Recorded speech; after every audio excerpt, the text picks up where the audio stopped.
3 hours. It's going up. It's going up. That's not what I wanted to see. Yeah, so that's why I was a little bit late, and that's why we're doing this as well. It should be fun. Should be fun. Welcome to Monster Prom's stupidest pop quiz ever. All minds are rotten, but they are rotten in so many different ways. Worry no more. We're now using our PhD in bullshit to diagnose which kind of deviant sicko you are.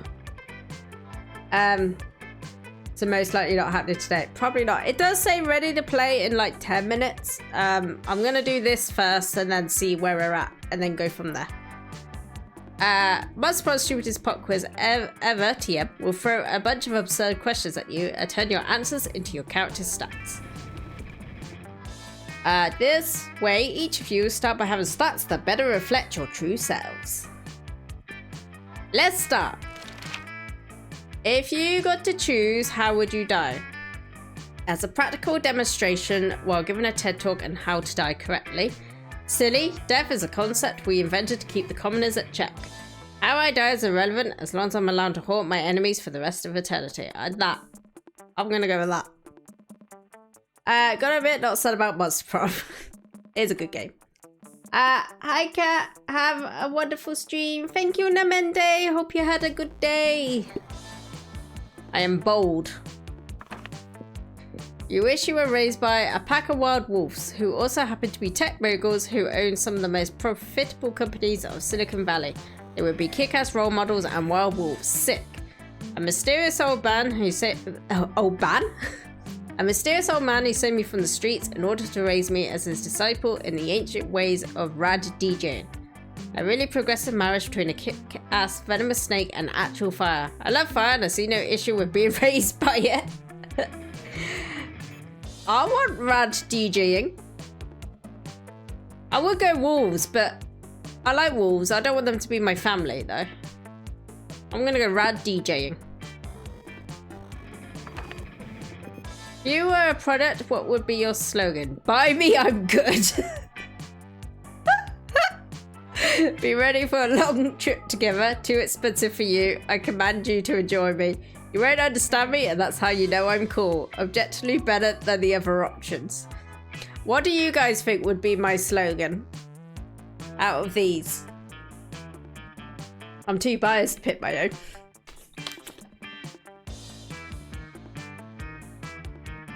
Top right, I command you to enjoy me. Does sound about right. I do like the buy me, I'm good. Or the you won't understand me, that's how you know I'm cool. No, actually, no, that sounds a bit hipstery. I'll go with the I command you to enjoy me. What would be the most appealing in a love partner? Sharp wits, a big horn, a taste for party, a very tsundere personality, 50 gigabyte of RAM, tentacles! Kat, you wouldn't understand it yourself. Tentacles! I'm a fan of the tentacles. Sure. Okay, auditorium, class, library, outdoors, gym, bathrooms. Let's go to class. Let's be good to begin with.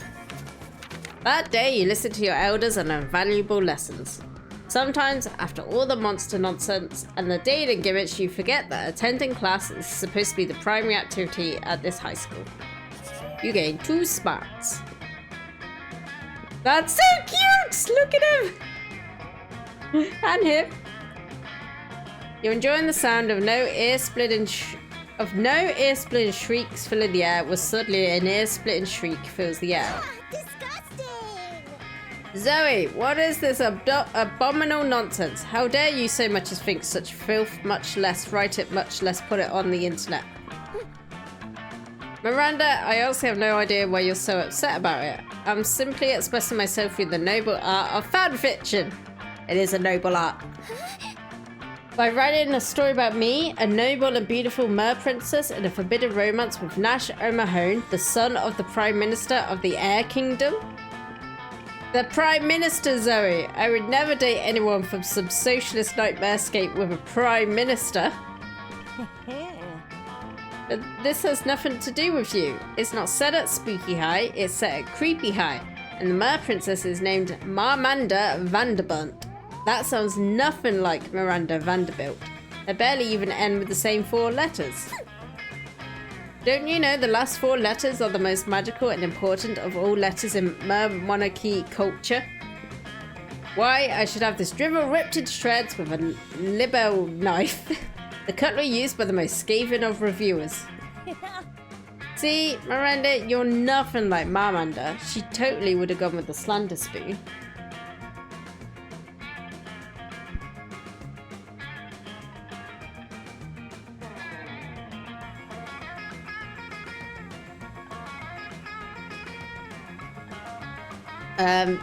Alright. 2 seconds.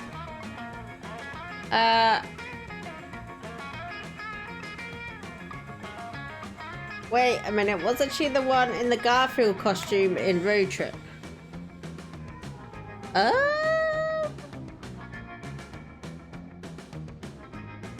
not sure.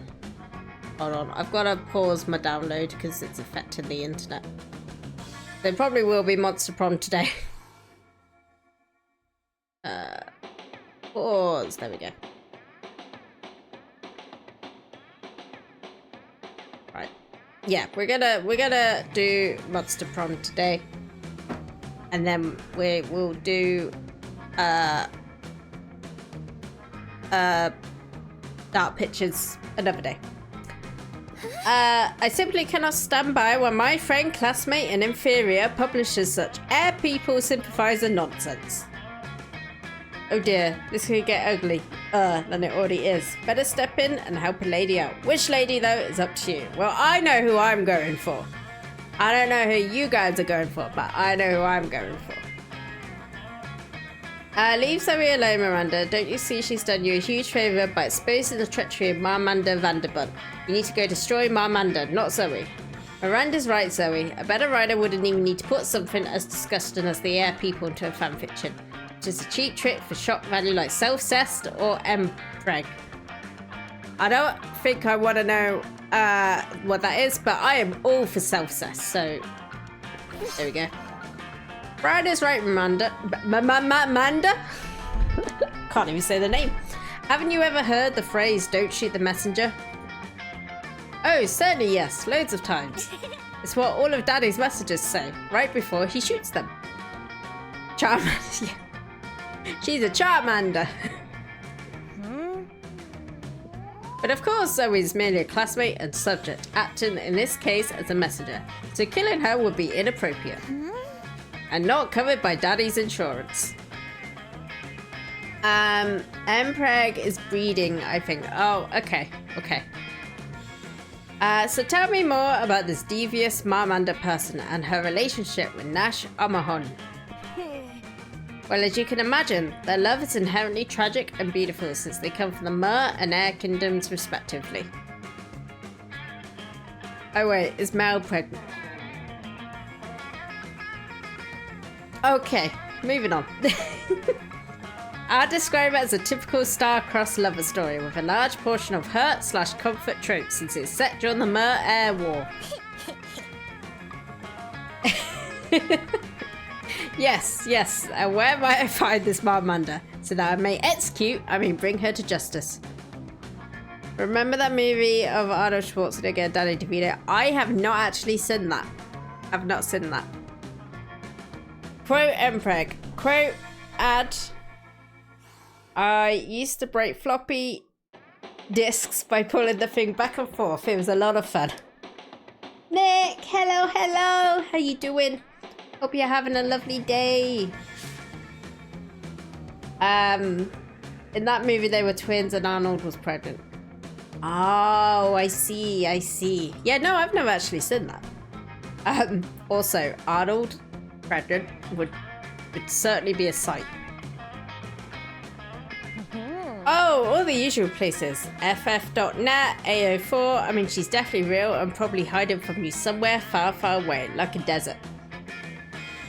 Fair Boy Sid agreed. Pregnant Arnold is so goonable. Anywhere where you won't interrupt my fic writing. Spoiler alert, you rock! Thank you, Zoe. Thanks for that, Brian. Miranda Vanderbunt may be an extremely thinny veil standing from Miranda, but she's my extremely thinny veil standing from Miranda. Hey Spook, how you doing? Hi Cat, you trying to chat up monsters again? I am. I'm hoping to get a prom date in time for Halloween. I was going to play the final episode of Dark Pictures Anthology, but Sony screwed me over, so that's why we're doing this today. Hopefully that will be on Friday, if I can get things working. We're going to try and romance Zoe, because I like Eldritch stuff, and she's an Eldritch. I'm excited to continue her romantic adventures, and I hope you'll join me. By join her, Zoe means read her fic, which you realise when she sends you a link and a reminder to review. But hey, she's sharing something she loves with you. +2 creativity and 1 charm. Wait, was 2 different movies. They weren't twins and the one where Arnold got pregnant. They were colleagues and tested out a new fertility drug. How many movies have those 2 done together? What's that coming over the hill? Is it a monster? I was listening to that yesterday whilst I was at the gym. Raikudo, hello, how you doing? Hope you're having a lovely day. Don't know. I mean, I haven't watched any with them in, so yeah. But the one where they were twins was called Twins. Great title, straight to the point. Nice.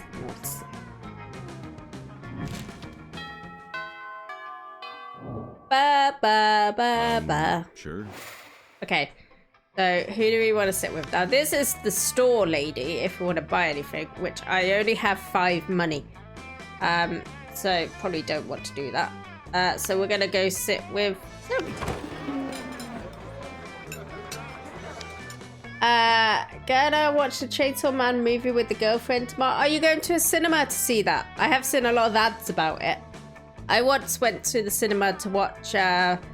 They did this thing where Demon Slayer, they had the last 3 episodes of season 2. Or was it season 3? Might have been season 3. And then the first episode of season 4 as like one long movie. It was quite fun. I enjoyed it. They've done 2 movies together and they're currently supposedly working on a 3rd together. Oh.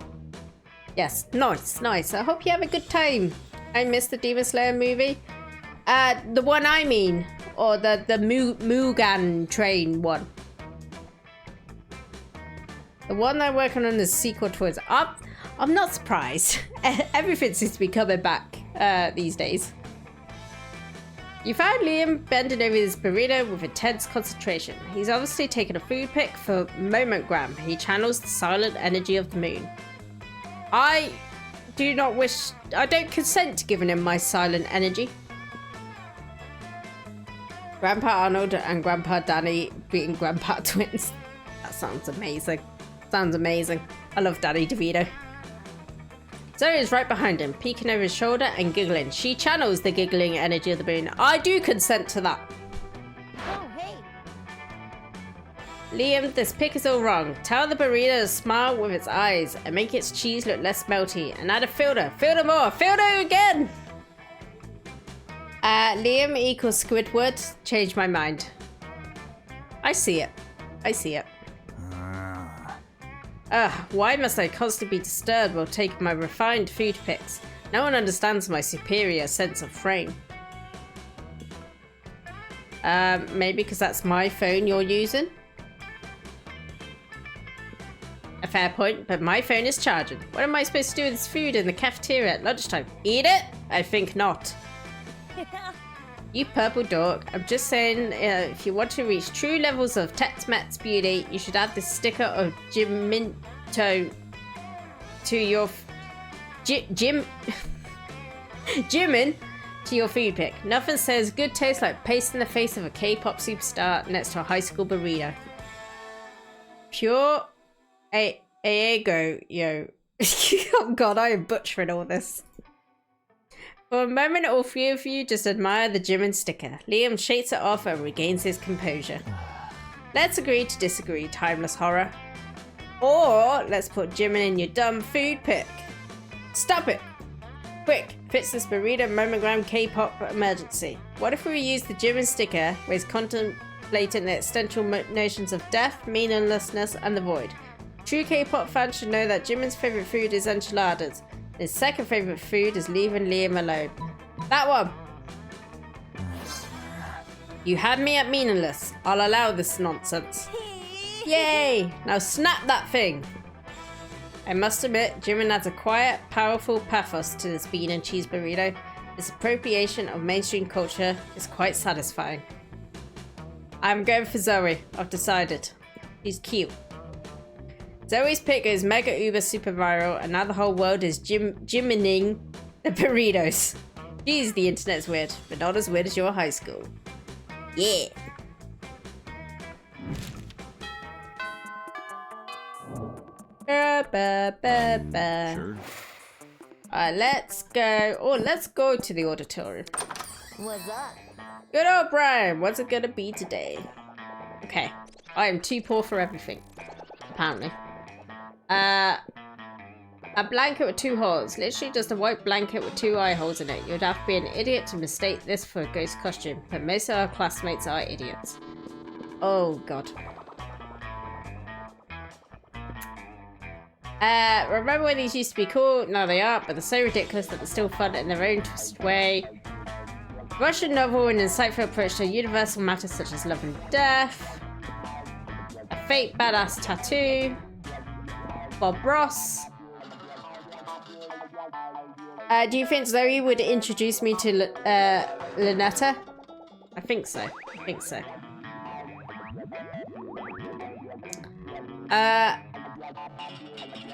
Smash or pass this kitty? Smash 8. A very special note for you. See you later. Okay, I've purchased the thank you letter. Oh, okay. Was that worth it? I don't know. What's the thank you letter? Oh, it's not going to tell me. Okay. What are we low on? Smarts, we're fine. Boldness, creativity, charm, fun. Let's go charm. That day, an epic dodgeball match takes place. Everything seems lost, but you deliver an inspirational speech that fuels your team spirit, leading to a spectacular comeback. You're clearly a natural-born leader. You gain +2 charm. We can barely see the stats. They are covered by the chat. Oh! God damn.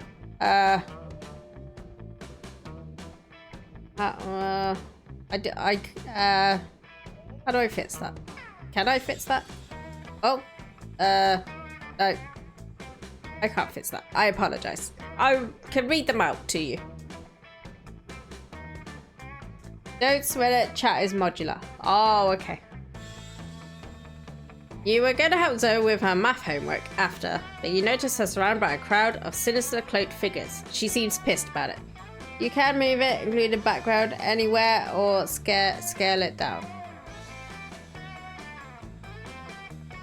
Oh, that's why it wasn't selected, because I'd locked it. I do that. And then I do that. That should. I'm gonna have to remember to fix this. Oh, now you can't see because of my Halloween decorations.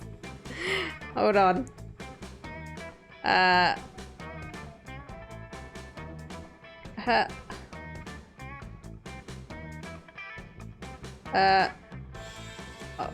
gonna move that one to there. Actually, you know what? I'll turn that one off. Damn, this was not my intention. Ghosts from decoration will also be in the way. Okay, Okay, we did it. We sorted it.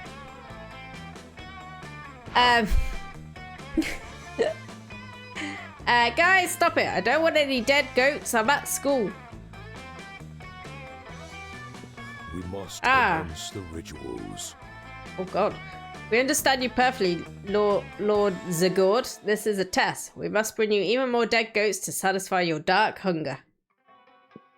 What? No, that's the opposite of what I said. And I don't go by Zagord anymore. I'm Zoe, okay? Z-O-E. Can we take a rain check on that study session, Brian? I can't stand to be around these jerks.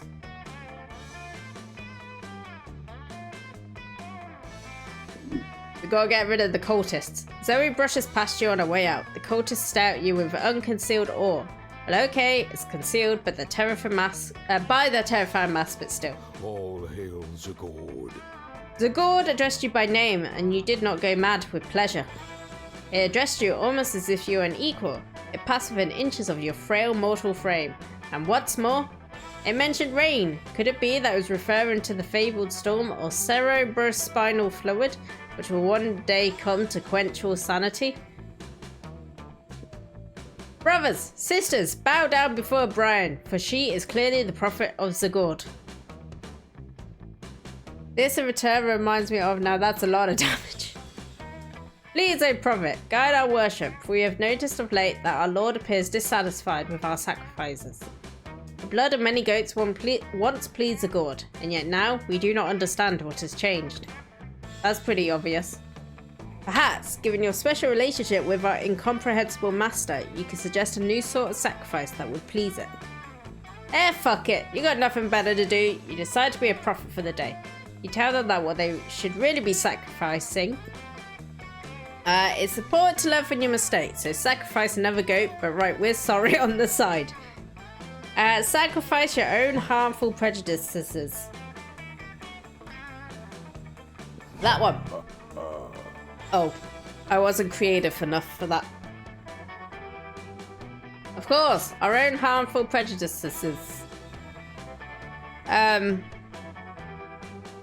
Where in the body are those located again? You try to explain that you're being metaphorical. They're too busy discussing amongst themselves. Let the ritual commence. Ah yes, in the pancreas. Break out the sacrificial scalpels. Oh. You've never watched a crowd of people cheerfully disembowel themselves before. It's bad. Hey Brian, I realize I forgot my... The gourd has come! Quick, comrades! Shower our Dark Master proof of our ultimate sacrifice. Hey! Stop throwing your pancreases at me! Not cool! But it's too late. The cultists are all dead now because cutting out your own pancreas is not a healthy thing to do. Ugh, if I had a nickel for every time a group of my cultists died of misguided organ loss. This is not how I want my life to be anymore. This is so depressing. Aww. I'm sorry, Zoe. I'm gonna go stare into the void until it stops staring back. Fuck. Who's gonna clean up all these dead bodies? You lose 2 boldness and 1 fun. Ah, fuck. At least I'm smart.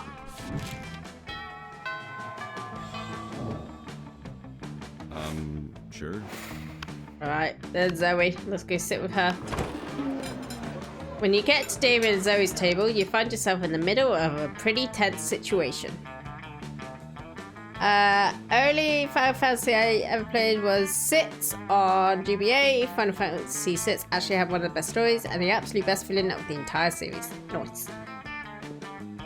Dahlia and Damien are sitting right next to each other, chewing their lunches way too hard and furiously ignoring each other.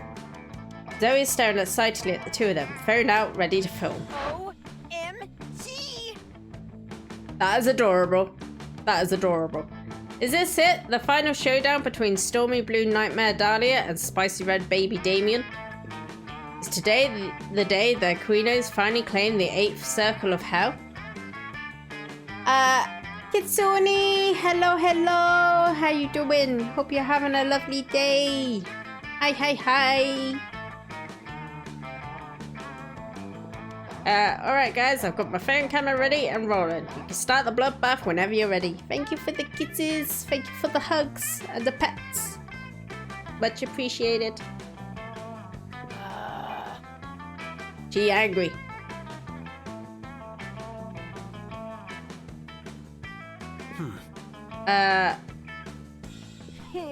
Any second now.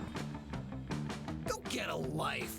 Give us a fucking break, will you? We're not going to resolve the centuries-old dispute between our families in this cafeteria. It's anticlimactic. Yeah, I'm just sitting here because Damien's so scrawny and insignificant I didn't notice him before I sat down. And I'm just sitting here because fuck you. Yeah, fight! For the last time, it's not dramatically appropriate. Zoe does not respond. Instead, she wordlessly slides 2 knives across the table and waits patiently. What's your play here? Will you convince them to fight or convince Zoe that there's something even juicier going on?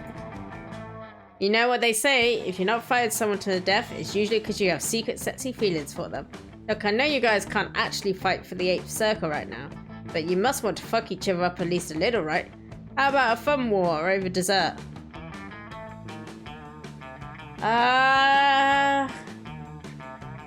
Which one would Zoe like? She wants a fight, so I'm gonna go with that one. I'm fine, just a bit dumb because of my work. Oh, I know that feeling. Well, make sure you relax. Take some time out for yourself. Oh shit, that did Damien. A fun war? That's clearly beneath me. You know what's beneath you? Your butt. How dare you? 1, 2, 3, 4. I declare a fun war. 5, 6, 7, 8. My thumb is full of boiling hate. Ah, stop punching my thumb with your other hand. I will when you stop hitting mine with a hammer.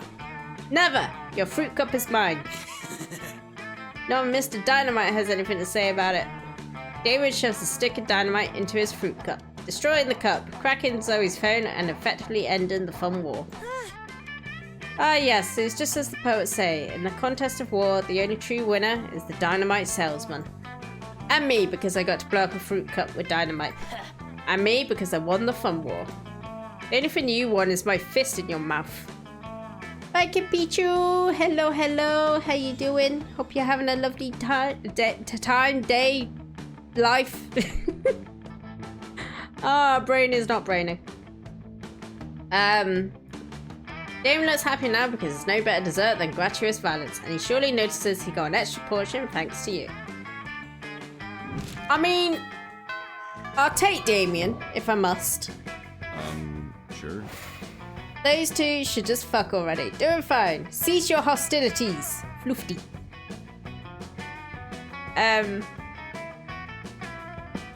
I require boldness. Glad to hear you're doing fine, Righty Pichu.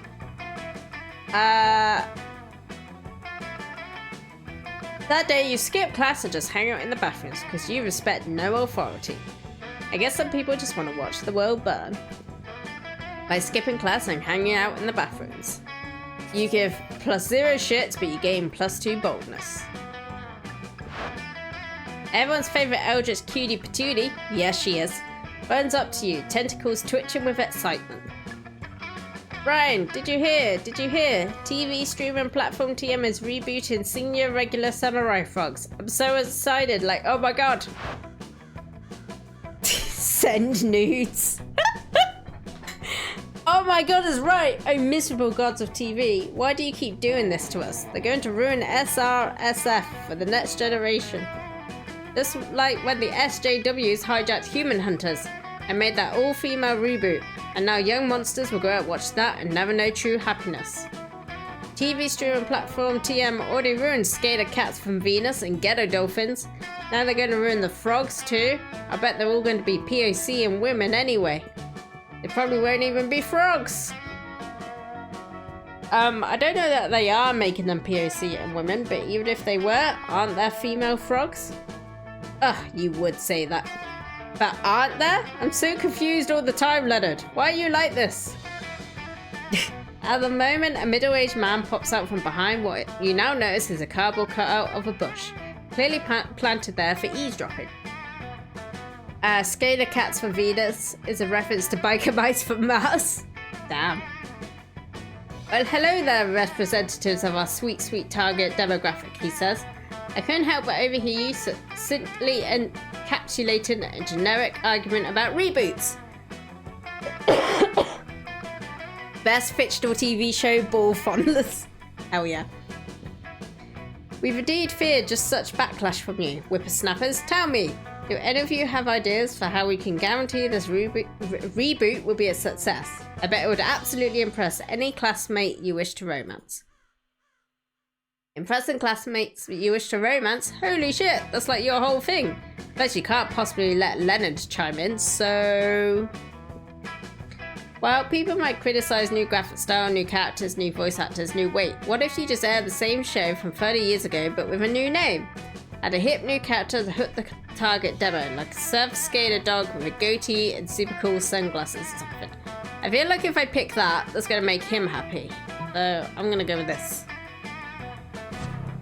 My creativity! Watching in between at work, this is hilarious without context. Yes, of course, when adding new characters, there's always a danger of facing criticism.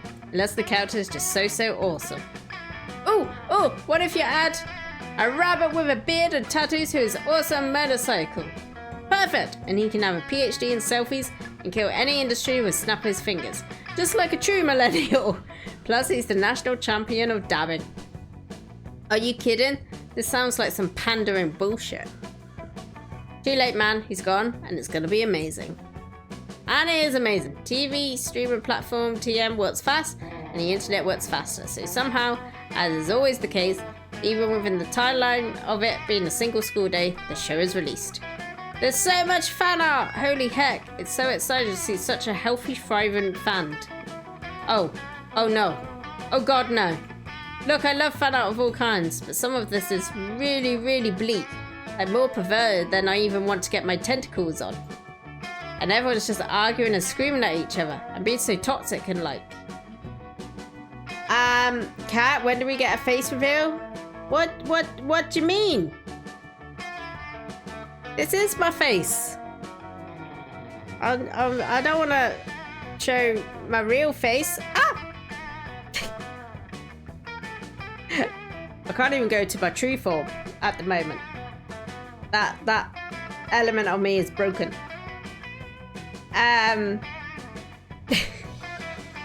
And everyone is just arguing and screaming at each other and being so toxic and like. This was supposed to be a kid's show. No way can you look for anything about it online without being inundated with. Mooney says hello. That's my true face, Mooney's face. We've ruined it. We've ruined the show. It's over. Ah, bummer. Such a bummer. In fact, that you lose -3 fun. I am losing a lot of fun. Mooney face reveal activated.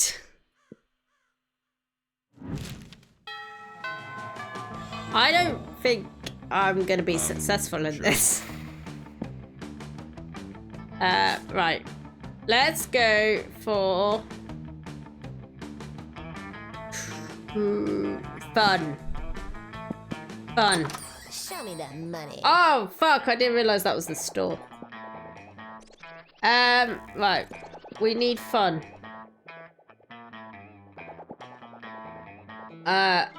The gift that keeps on giving. Well, that's free. Outer Setzi, Latin.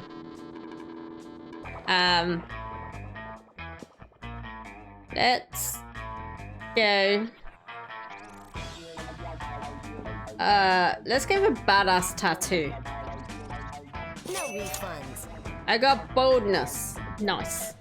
Yeah, who would want to save money for their college fund when you can spend it on weird stuff that's most likely useless? That's the spirit, champ.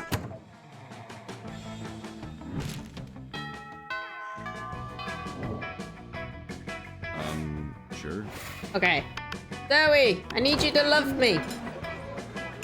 You sit down with Zoe and Miranda. Miranda's paying no attention to her eating serfs, and Zoe's paying too much attention to them.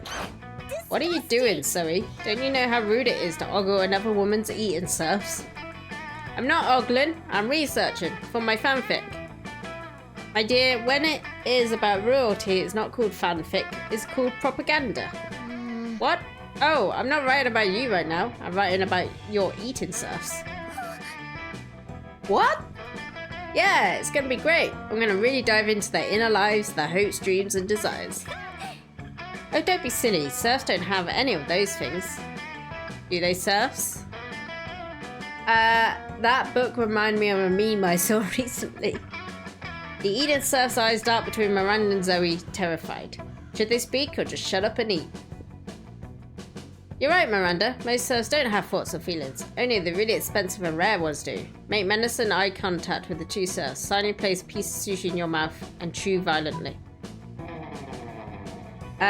English books. I die for honor. French books. I die for love. American books. I die for freedom. Russian books. I die.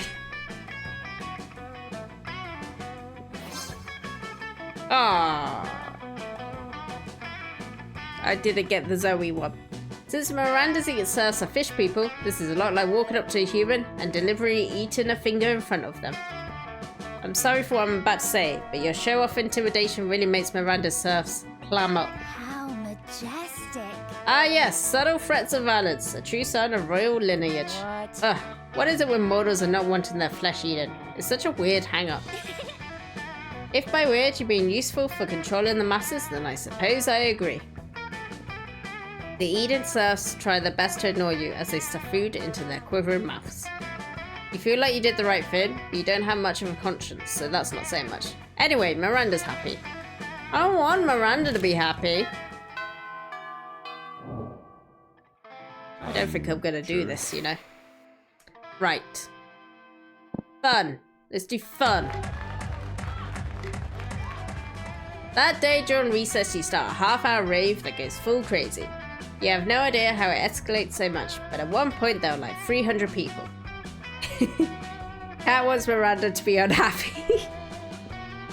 I want her to be neutral. Zoe, I want to be happy. Someone summons demons from a nightmare dimension. The consequences might distort the fabric of reality itself, but who cares? It's a rad party. You game plus do fun. You're chilling with Zoe, watching her draw cute little chibi characters get eaten by nightmare fluid, when Leonard slides into your midst. God damn it, Leonard! Hey, your art's not bad for a girl. I might have a major opportunity for you. Oh cool, as much as I hate your casual sexism, I love opportunities. What's up? I'm looking for someone to do a custom drawing for my YouTube channel. It'll be me, but with sunglasses and my muscles are huge, and you can tell from my facial hair that I'm right about everything. Yeah, I could probably do that. No guarantee that it won't drive your viewers insane, though. Huh, if they go insane, then they weren't true fans to begin with. Great, let's talk a little more about what you want, and then we can negotiate a price for the commission. Excuse me, price? Exposure to my 284 YouTube subscribers isn't good enough for you? What? No? Wow, typical. Here I am trying to give you the opportunity of a lifetime. You can't think of anything but money. Did you hear me when I said how many subscribers I have? 284. That's just right now. By the end of this weekend, it could easily be 285 or 286. From there, it's just a few orders of magnitude until I hit 600. Lennox is like quite a nice guy. You should go out with him. Wow, he sounds like Randy Bitchford. A real savvy artist would understand the value of getting in good with me while I'm still on the rise. This could be huge for you. Anyway, Teal dear, no cash right now. I'm investing all my capital in my craft in the hopes of maybe someday becoming a YouTube sensation. You're an artist. Do it for the love of the art or whatever dumb fucking reason artists have for doing art shit. I want to slap his beak. I meant Pitchford, but for some reason I typed it that way. Bitchford kind of works, though. As Lennon pours more and more garbage words out of his mouth, you can feel the air around Zoe turning into pink tentacles of wrath. Uh-oh. Wait, she's not pink, she's purple. Zoe's shirt's cute. I know, I love it. If you can't broker a deal between these two, who knows what will happen to reality? Maybe you could convince Leonard to pay with something other than money. Why didn't you pay with one of your kidneys? I mean, you've already got two, and once you're a YouTube sensation, you can buy as many kidneys as you want. If all you've got right now is the hope for the future, why not pay with your future? Pledge to be Zoe's indentured servant from ages 32 to 36. Slavery or organ? What would Zoe prefer? I think slavery. Well, I'm actually a lot older than 36 because I'm a fucking Japanese swamp vampire. But I totally promise you 4 years of my distant future in exchange for a drawing today. Maybe I could get some use out of you. What kind of skills do you have? She doesn't like the organ stuff, remember the cultists? Yeah, that's what I thought, but I weren't creative enough. Betty from Date Everything. I'm gonna have to look this up. I have that in my wish list to play at some point.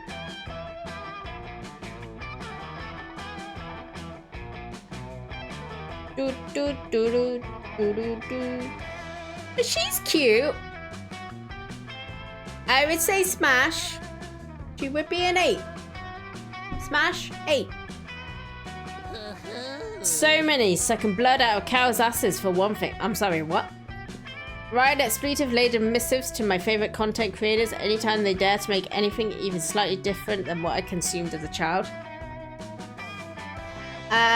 On a real monster matchmaking kick, aren't you? I'm trying. Telling people their opinions are wrong. I don't think I actually have much use for any of those skills. Wrong. See, I've started already. No, I don't want you to. Wrong. Man, you need me more than I thought. Ugh, that's it. Universe over! Oh, she mad. Zoe destroys the entire universe. Luckily, she replaces it with an almost identical duplicate. The only difference are that Lennon never started the stupid conversation and Zoe likes you a little bit less. You lose 2 charm and 1 boldness. God damn it. Monster Prom draws near. Did I win? Zoe in. Ask Zoe to the prom. Sure. Let's shatter the 4th wall today. We have some people who want to say something to you. Ah, look how cute! And again, Cat, -1 boldness, +1 boldness. Did someone say something about... no, wait, that's wrong. No, that's also the wrong... boldness! Yeah! Damn, Cat, you're doing real bad. Eggy! No, Cat! Boldness. Ayo, it's your boy, Minister Arthur. Thanks for enjoying the shit out of this game. I was very surprised you're a lord. I'm still surprised. I'm just constantly surprised. I cannot be surprised anymore. This is my life now. Well, considering how old this game is now, and he's now on game 4, I hope he's not still surprised. Anyway, it's a pleasure to work so exclusively entirely on a project. Not a common experience, let me tell you, especially for one whose art style doesn't really adhere to anything out there. We love your art style. Like to my fellow art snowflakes, it's possible, or also do be realistic. What was I actually supposed to say here? I like that when I go to that online genie. Akinta, Rachinator, Rosif actually knows some of the characters in this game. Yeah. Check out my toes. You probably can't see them as they're lightly cut off by the bottom of the screen. Toes. Wow, just wow. Can you believe this? Look at how far we've come. Would be fun if this guy was voiced by Tom Scott. I'll never forget discovered an early demo for Monster Prom and thinking I need to be part of this game. This is Jesse Cox. So I reached out to him and said, let me produce this game. And despite other lawyers telling them no, they said yes. Now I'm sure you're wondering, Jesse, what do producers do? Let me ask you, how did you hear about the game? When did you first decide to play it? Chances are I was in the background luring you to a false sense of security in order to strike your unexpected love for Zoe. It's pretty much it, that and jumping on phone calls to shout, let's close, more David, send me polyerotica. You know, a producer. Anyway, from the bottom of all our hearts, thank you for your love, support, and sharing this amazing game with others. Now bring on the sequel, which they did. Oh, it's Slenderman! Hey, I know you can't tell based on my facial expression, but I'm incredibly stoked to have helped make this game a reality. I literally never even dreamed that the game would reach as many people as it has or make them quite so happy/horny. One time, someone at a convention even asked me to sign something, which is crazy because my avatar has no face, so how did they even know it was me? Anyway, seeing the fun everybody's had makes all the work that went into Monster Prom feel worth it. You guys are a huge part of it, of what makes this game great. Yes, Monster Prom was actually the first video game I ever wrote for, and Julian Cold approached me on social media to work on it. But, and this is very important, he insisted on paying me from the very beginning. I don't care what your resume looks like. Never let anyone make you work for free. This has been a PSA and also thank you, love you all, and if I had lips, I'll give you a big old kiss. Later! Oh my god, who's this? My dear sweet monstrous children. As a little girl, I lived for computer games, mostly text adventures, Zork Life, and point and click, King's Quest 7 forever, but I never dreamt I would be making them. Our fabulously writer Corey has been my friend since I was 14 years old, so glad that for a series of random events he ended up bringing me along to Monster Prom. I'm forever floored by the creativity of this amazing team, and equally so by the creativity it's brought out in all of you. Digital art, painted snowman, latte art, plushies, fanzines raising money for charity. Every time I think I've seen Monster Prom honoured in every possible medium, someone pops up with something new and amazing. It's such an honour and delight. God, thank you for making such beautiful community of friends and collaborators, and for letting me and my 4 little rat babies bear witness to it all. Well, here we are. Look at, oh god, how long does this go on for? Here we are, look at how far we've come. I remember clearly the day we started thinking about Monster Prom. We were sitting at a bar, the skies were green, and as everyone I'm gonna skip all this. Pizza face. Okay. Yeah, you guys did good. It's a great game. Oh, really good. Nice. I want to never go with Zoe. Ah, very cute. Well,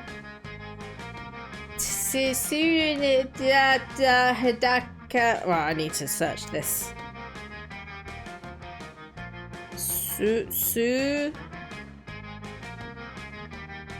Hi. He. Okay. I'm just talking in tongue now.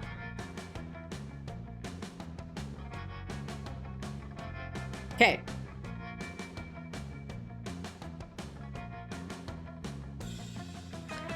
I would say Smash 7. Not my favorite Wolfman, so Smash 7. Lovely furry community cat. Was that you in the game? Hell yeah, it was. Cake.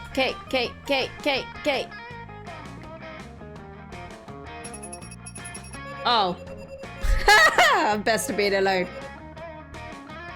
God damn it. Look at it! The like little thing here. Also, that's a Pikachu t-shirt. Okay. Right, I'm gonna skip all this. I'm not happy with the way that ended because I didn't get my Zoe.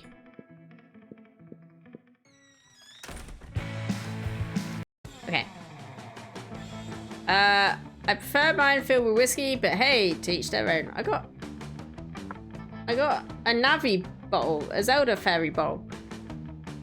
Try wooing her again. Yeah, I was only gonna do about half hour of this so we could then do Devil and Me, but as I've had to stop the download because of internet, I'm gonna carry on with this. So we're gonna try again, but we'll do a longer round.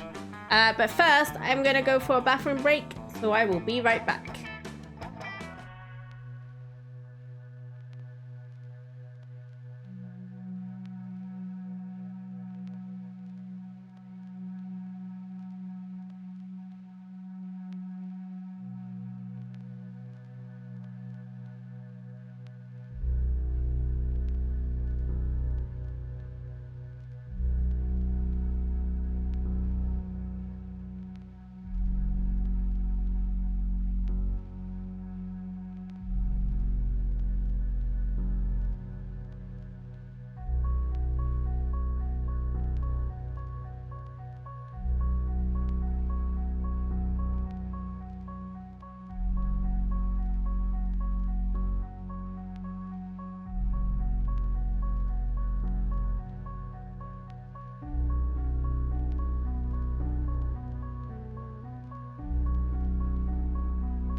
I've returned! Hello, hello!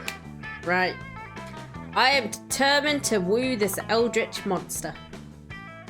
Let's do this. I didn't know there were mods for this game. Welcome back. Thank you. Alright. Play. One player. Do that one. We do that one. We've seen this. I was him last time, so I'm gonna be her. I like her. Cat really wants those tentacles. Yeah, I do.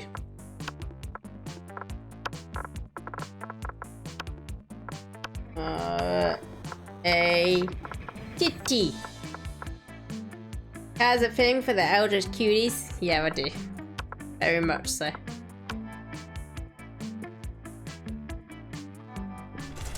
Right, we said all this. Let's do our personality test. Quote K.A. Titty. Oh god, it's so gooey down there.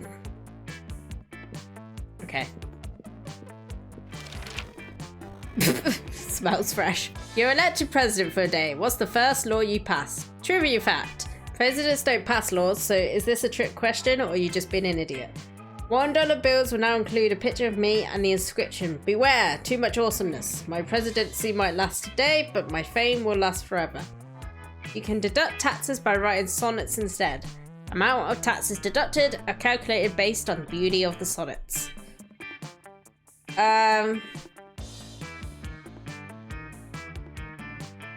What will get me with Zoe? On that note, still no news or Sucker for Love 3. I was thinking about that the other day and whether there'd been any sort of update.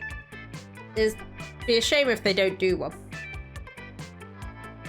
2. We'll go with 2. I got Charming.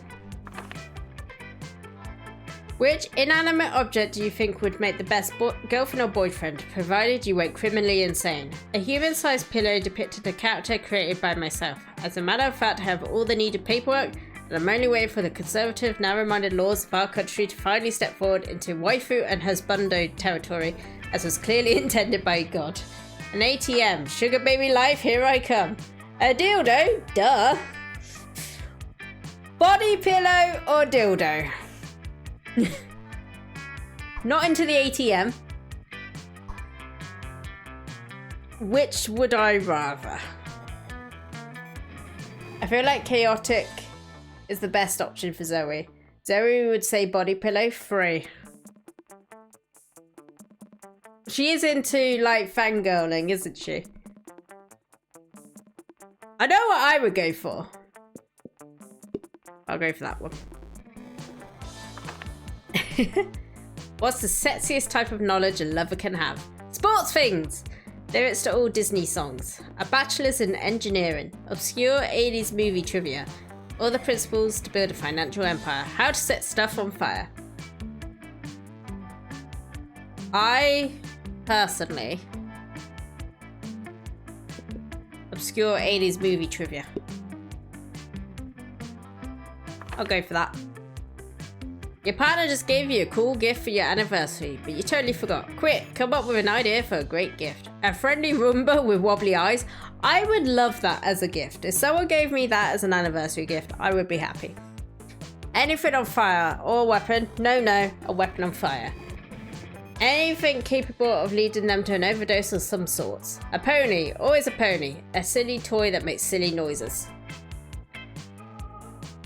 I want the friendly Roomba. Oh, the Zoe was the art commission. So she liked all art then. So maybe we do want to go for creativity. Do that. That day while rehearsing for the class play, it's though the muses themselves have descended to give you figurative oral sets. She is an artist, that's a good point. Your performance is intense and inspiring. It will be remembered for generations, which is pretty rad by high school play standards. You gain +2 creativity. You spot Liam showing Calculester some images on his phone. Two of your classmates interacting without your interference. Unacceptable. You saunter over. Greetings, my friends. I call this one mournful macaroni on polyurethane cafeteria tray. If I have to pick out of these two, I'm gonna go with Calculester. I prefer him to him. I like my vampire boys, but I have preferences for this one. No worries, Metal. Go stretch. If I had to describe it, I would say that it's haunting, challenging, and very artistic. Adjectives acknowledged. Appreciating art. Or if you appreciate that one, you really appreciate this next one. I call it Pickled Beets, and it's obviously even more artistic than the last piece I showed you. Query: how much artistic is image2.jpg relative to image1.jpg? Well, a lot more. Invalid quantity. Please provide a numerical value. Well, that's a ridiculous question. Everyone knows that art can't be objectively measured.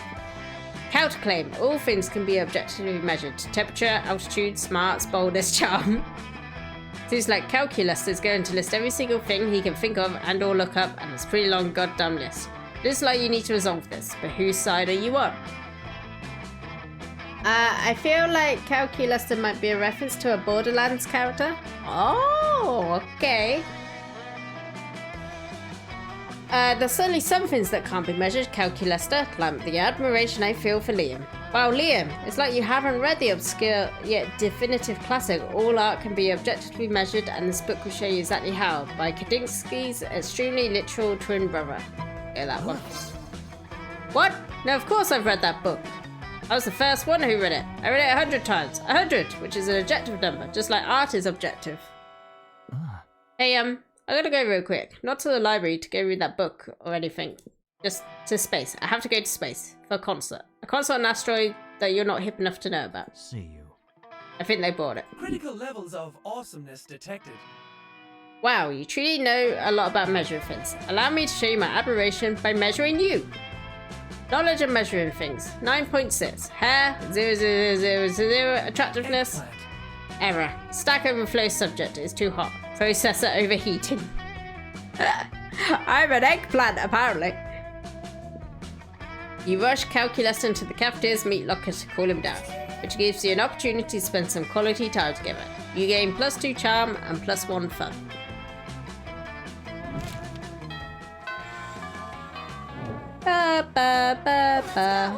Alright, we want Zoe. I wonder what happens if you sat on your own.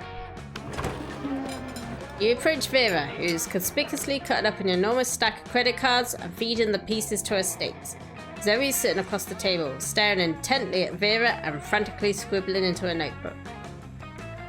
Was a robot assassin called Zero. He also showed his emotions with those old school emotes. It also kind of makes me think of Superintendent in Halo and Reg in Watch Dogs 2 with his glasses. And the robots in Stray.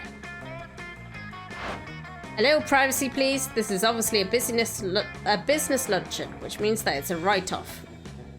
Zoe's longest purple tentacle creeps an inch closer to Vera, then Zoe scoots her whole chair a little closer.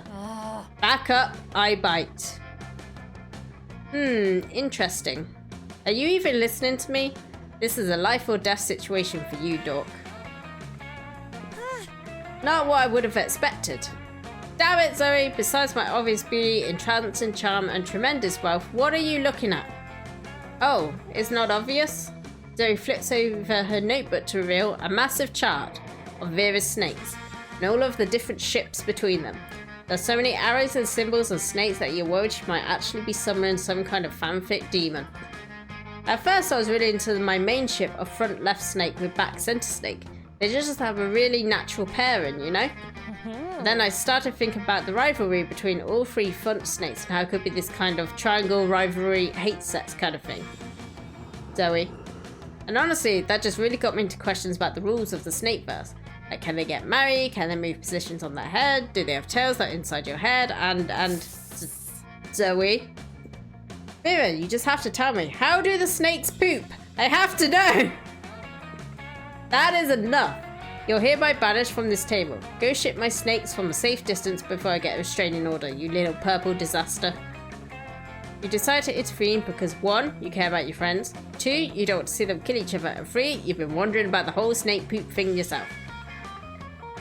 And now I'm wondering about it. Where does the poop go? Vera, maybe knowing the allegiances, preferences, and sentiments of your snakes could be the ultimate trick for the silkiest, most dangerous hair ever. Zoe, I think I stumbled on the ultimate Vera shipping chart. Look, Vera's hair and Vera, it's been left alone. Dangerous hair ever. Cat, too late, been wondering that for years. So effing cool. Exactly. For example, I could tell you that the snake on your forehead is insecure about its girth and length. That makes its poison less deadly and its relationships less healthy. But maybe the first time ever, you've made a good point. I milk my snakes and sell their poison, so it'd be great to know which one is the most potent and virile? Also, I've always wanted to wear a hat, but my snakes won't sit still and the hat will fall off my head. That's obviously unacceptable. Oh, look at her blush. Zoe gives Vera the full rundown on serpent synergy. With a little coaching from Zoe, back center snake works out its insecurity issues with front left snake. And Vera's hair has never looked more emotionally mature. Nice! We did a good thing! Let's go. Alright.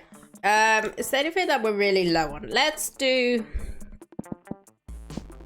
boldness. That day you skip class and just hang out in the bathrooms because you respect no authority. I guess some people just want to watch the world burn. I skip a class and hanging out in the bathrooms. You give 0 shits, but you gain 2 boldness. Boldness. Bold. I'm saying it right. I'm pretty sure I'm saying it right. But boldness. You catch the tail end of a classic Zoe calculus exchange. But student X teacher fic is super overdone and makes me really uncomfortable because, like, inherent imbalance of power. Like, could you imagine how problematic it would be if PGS hooked up with one of us? Yuck. You sure? I'm never sure. Never sure. Server error. I cannot seem to recall what Principal Giant Spider looks like anyway. Image, PGS not found. Ah, the joys of new students adjusting to the rules of Spooky High. Let's get down to business. You there, killing machine and abyssal terror. Rude. I need an impressive ally in my fight against the reign of the Levays over the 8th circle of hell. Input, quickie response about your sense of fashion being from the 8th circle of hell. I have no need for your robo-criticisms. What I need is the power of being beyond the average monster to aid in my glorious and righteously justified takeover. No offense, I'd rather just write a steamy fanfiction in which you and Damien are a crack ship. The exclamation mark therefore. Who hate sets just annoy you for annoying us. We need to act now. Well, King and King LeVay are distracted by Fern and an admittedly adorable theme brunch. I'm not leaving without one of you with me. Holy shit, she really means it. Time to help one of your classmates out. Guess you better decide which one you don't like. School is full of tough choices. Dahlia W4. This eldritch being is clearly under Damien's spell already. Look at all these pictures she drew of Damien shirtless. She's a LeVay sympathizer. No, calling this robot a killing machine is inaccurate. A real killing machine would be a tank. And he's not a tank, so he's worthless. Go look for a tank. So basically, we want to make it so she's put off them. So let's go for that one. What? She's drawn hundreds of these. Yes, yes I have, girl. Damien from Spookette High. Pirate Damien from Spooky High Seas, Dr. Damien from Spooky ICU. Why are they all so compelling? Because Damien is a spicy red sex pot. He does look very... No, Dahlia, snap out of it. The LeVays must be destroyed for their arrogance and monopoly on hell. bunch I've ever met. Pervy Abyssal Terror, you're out. Let's go, Killer Machine. Error, label Killer Machine, inaccurate, descriptor found, file, friendship with Damien LeVay. Seriously, with the amount of violence and arson he commits, you would think someone in the school would be willing to betray his family. And when I find such a student, woe to the wicked. The wicked in this case being the reign of the LeVays. Thank goodness she's gone. Now we can start on that Dahlia fic. What do you think, Kat? Damian or Dahlia as their ship name? Those definitely just look like misspellings of the actual names. But rather than tell Zoe that you enjoy her enjoyment, and gain +2 fun and +1 bonus. Hell yeah! We did it! She and Damien should just fuck with it. Can you imagine the hate sets those two would have? The world would crumble out of earthquakes and shatteringness. Exactly, Blizzy. We're on the same wavelength. Right. Let's do smarts. That day you listen to your elders and learn valuable lessons. Sometimes, after all the monster nonsense and the dating gimmicks, you forget that attending class is supposed to be the primary activity at this high school. You gain 2 smarts. Looking around for a distraction, you spot Scott proudly flexing while Zoe sits before him, frowning into her notebook. You figure she's trying to draw his ripped bod, so you offer to give some drawing tips. Drawing? What? I'm not drawing anything. I'm writing a fanfic about Scott's muscles. What? You are? I thought I was just over here flexing for no reason, like usual. Well, I'm trying to write a fanfic, but so far it's going slower than the first 20 issues of Snail Person Literature Club.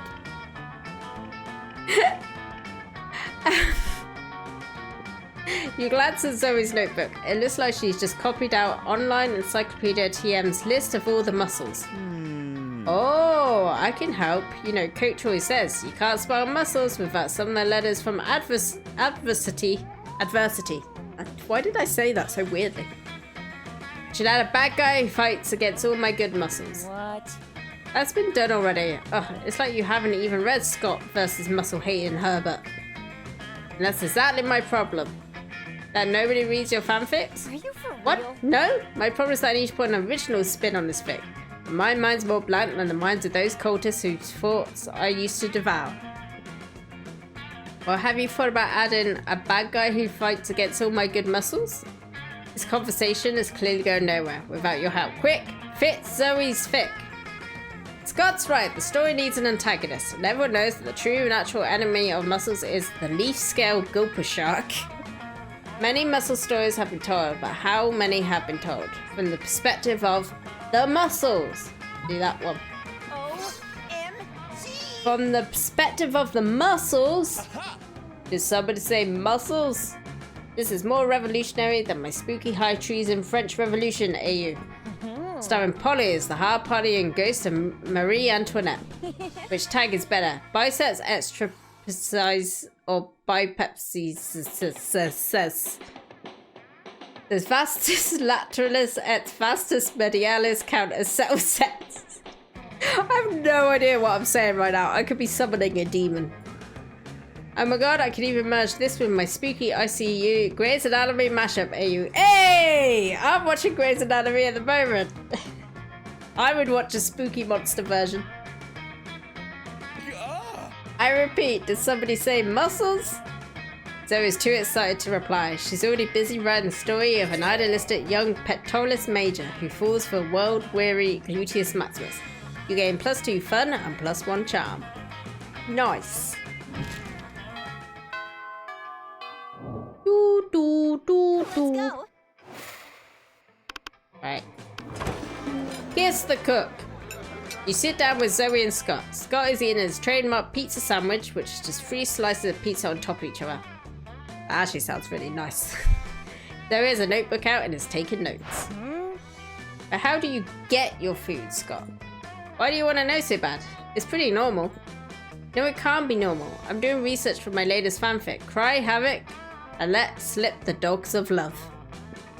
About a pack of werewolves going on the biggest hunt of their lives. A hunt that would change them as hunters, but also as werepeople. They went looking for food, but what they found was personal growth and a new understanding of group sexual practices. Also foods, that's what I need to know. How do you hunt? Oh, well, normally I go to the cafeteria and I ask for pizza. That's it. What about hunting in a pack? Enjoying the spoils together in a feast of blood and rage, exploring each other's bodies. She's in for the wolf boys. Well, I guess sometimes me and my cousins order pizza at home and the pizza comes and then we eat the pizza. Zoe does not look at all satisfied with Scott's answer. Maybe you could get Scott to give some juicier info or convince Zoe that ordering pizza is actually dramatic. But Scott, what about when you go searching for pizza in the wild? Zoe, don't dismiss the utter suspense and extreme pathos of waiting endlessly for the pizza to arrive. Truly is the central tragedy of the 21st century. Pizza in the wild! Oh, bro. Oh man, we did that one time and it was the worst! There was no cell phone service, so instead of calling for delivery, we had to transform to wolves and chase it down. And then when we got there, it wasn't even a pizza, it was free deer. And there wasn't any bread or cheese, so instead of bread, we used deer flesh. Instead of cheese, we used more deer flesh. Instead of pepperoni, we used deer flesh? No, beef jerky. We're not animals. Oh, I think you are, Scott. I think you are. Now, how did you all sleep on your little camping trip? In the nude or nude and cuddling? Looks like this conversation is finally going the way Zoe wanted it to. She shoots you an appreciative wink with one of the light-defying voids that pass through her eyes. Aww. Yeah, she likes me. Let's go. Right, let's get some more creativity. That day, while rehearsing for the class play, you do a terrific job at acting. You act so hard that some of your classmates in the audience throw roses at you. 7 roses to be exact. Damn, roses aren't a valid currency or stat in this game. Anyway, you check your converter app to see if this could translate into something a bit more useful. It seems 7 roses equal 2 creativity points. Sweet, you gain +2 creativity. She wants to imagine them all nude spooning. Hell yeah, I also do too. Zoe's catching you up on the latest development on Pirate Cat in a Spooky High Seas fanfic when suddenly a portal opens up. That is a very cute outfit. I like that outfit. Oh god, it's this dude. Never fear, the interdimensional prince is here. I have come to claim my bride. Or husband, or non-binary life partner using the terminology of their choosing. The interdimensional prince? I love when he pops up. He always adds so much wacky drama.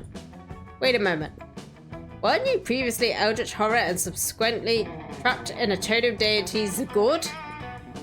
Yeah, that was me.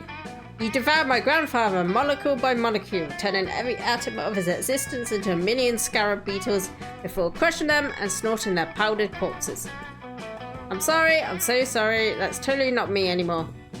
No, it was magnificent, and now here you are in the body of a high school girl, but of legal age to consent, which is exactly my type.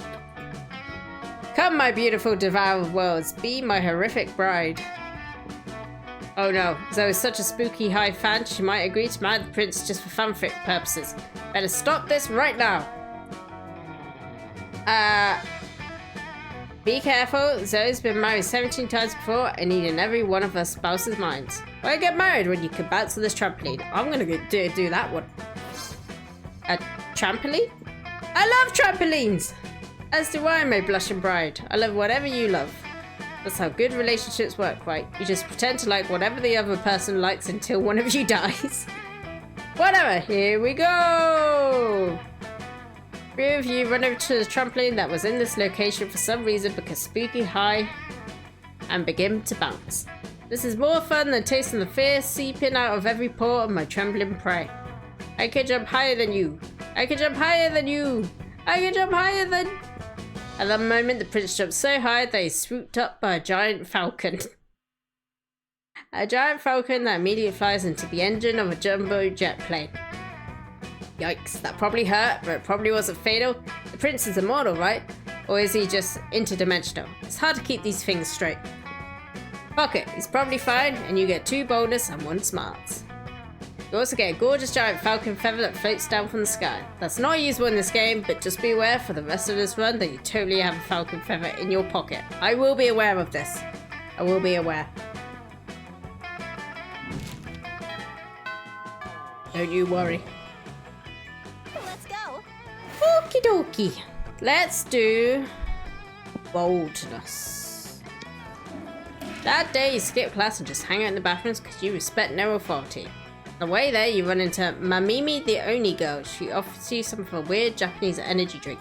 You take a sip, it tastes crazy as hell. You need to check the contents of the shit. Guarana seed extract, benzoic acid, 50 milligrams of caffeine, and 100 milligrams of boldness. Well, it wasn't bad at all. You gain +2 boldness. Thank Mamimi and proceed to the bathrooms. Nice. Zoe's brushing her teeth, which takes a long time since she has many, many mouths, when suddenly... Ah, this is the other person I like. Haha, foul monsters, prepare to die. Aravi, the monster slayer, here to kill me? Eee! This is such an honor. You have like no idea. Well, what is happening right now? I am such a huge fan of your work in the attempted murder of my classmates field. I have always wondered, why do you almost exclusively attack Damien and Liam? Is it some sort of forbidden lust, sexy, sexual tension thing? What? No. You're attacking me, does that mean you're into me too? Oh my god! Listen, foul eldritch horror. You are hot and everything, but that's not the point. Demons and vampires are some of the oldest, most vile monsters there are, bringing terror to the rest of the world for centuries, and they must be destroyed. Surely Eldritch is older than demons and vampires, but let's not get into that. Werewolves are only dangerous some of the time. Ghosts do more haunting than murdering. Robots are off limits since they're outside the fantasy realm.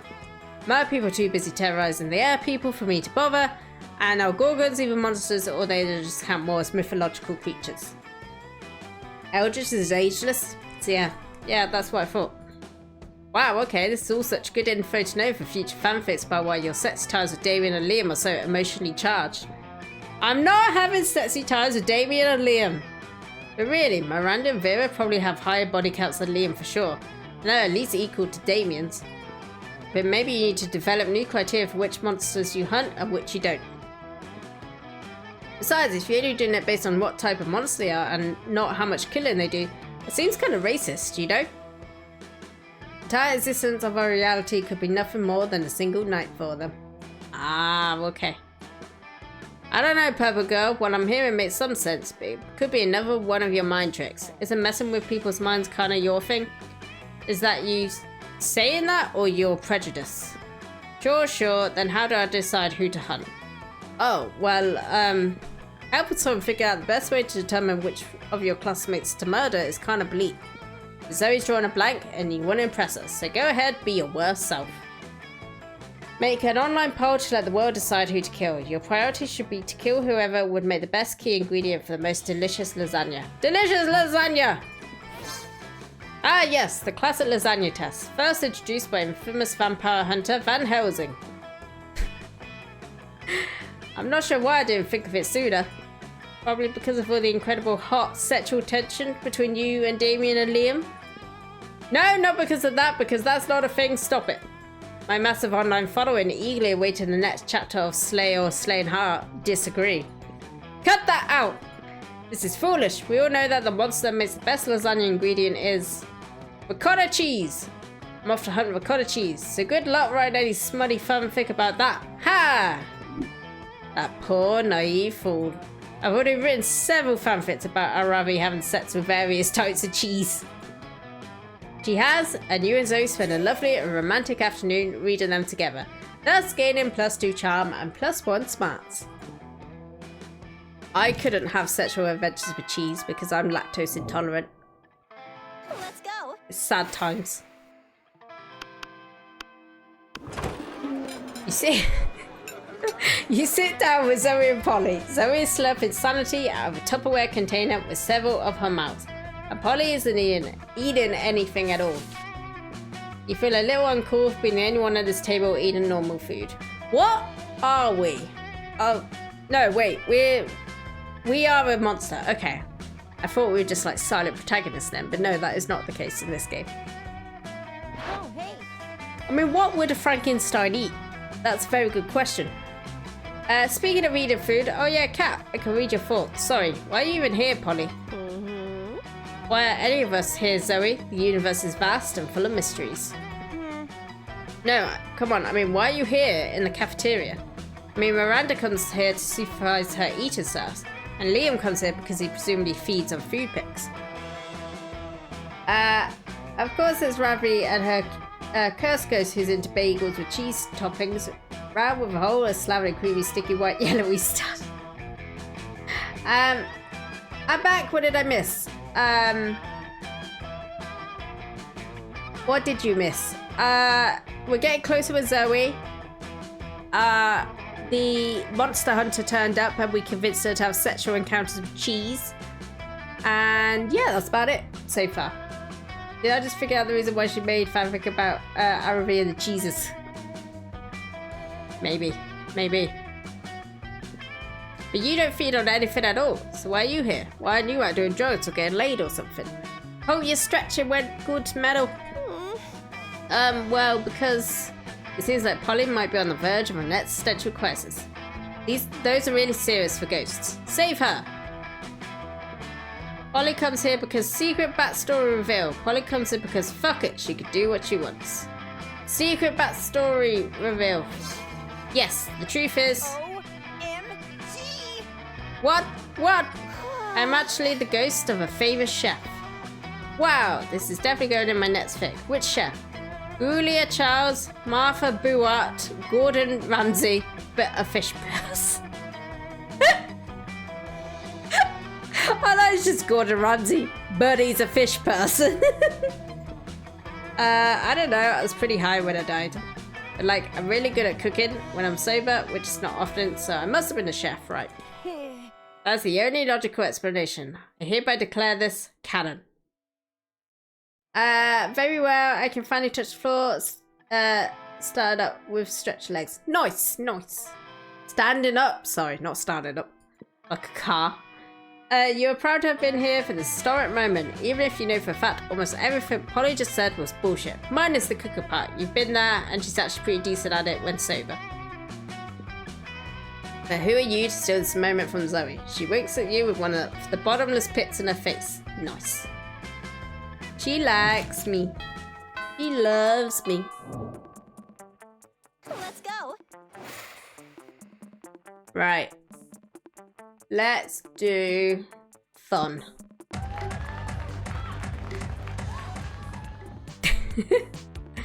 That day during recess, you start a half-hour rave that goes full crazy. You have no idea how it escalates so much, but at one point there are like 300 people. Someone summons demons from a nightmare dimension. The consequences might distort the fabric of reality itself, but who cares? It's a rad party. 2 game plus 2 fun. We're not doing bad. I've got no money, but we're not doing bad. You notice though with a big grin on the amalgam of chaotic nightmares she has used to form her face. It's adorable. Cat, hey, guess what? My latest comic, Who Watches the Watchmen Have Sex, just got published in Weird Tales magazine. I worked so hard on it, and it's finally out there in the world. Nothing could ruin this moment for me. Also, can lie my back and make my knees touch the floor next to my chest. Holy fuck, that is stretching. That sounds like a challenge. Leonard, come on, why do you have to slide into my DMs? Delighted moves. Because I must shed light on injustice wherever it arises. What about world hunger, global warming, incoming inequality, human trafficking? You didn't let me finish. I must shed light on injustice wherever it arises. In the world of fandom specifically. Oh. Cool. Social justice warriors win again. It is not cool, Zoe. It's not cool that publishing houses are showering attention on marginalized authors just because inclusivity is hot right now. I mean, look at you. You got it all. You're purple, you're literally a woman, you come from a hideous dimension beyond model comprehension. Any magazine would die to be able to associate you with its brand. It's all a shallow marketing stunt. And what's worse is to stretch for the real injustice that the liberal media is too scared to discuss. What about the artists who aren't part of some cool, sexy, underrepresented minority? What about us? How are we supposed to get recognized? If I was to entertain all the BS you just said, I'd say, I don't know, maybe through a combination of talent and the numerous connections and avenues you have available to you as a privileged member of society. Don't you use the P word around me, Missy. If I'm so privileged, then how come my comic Zombie Sluts on Fuck Island still is yet to be published? Because you spend all your time complaining about non-existent obstacles instead of getting better at art. Perhaps you have a point. Oh no, wait, I forgot you were a girl. This can't possibly be my fault. It's much more likely that the entire industry is biased against me. Looks like there's only one way to solve this. You're way ahead of her. You select the only option that makes sense. Kat, do you think Zoe has 1, 2, or 3 eyes? 3. Maybe 4. Shut up, cow-ass sucker. Damn, I can't type today. For years, you possessed the Gem of Garrono, a powerful artifact capable of raising 4 people from the dead. Why not resurrect 4 great artists and ask their opinions? Use the Cowcroft Sorting Hat to determine the objective value of the 2 comics.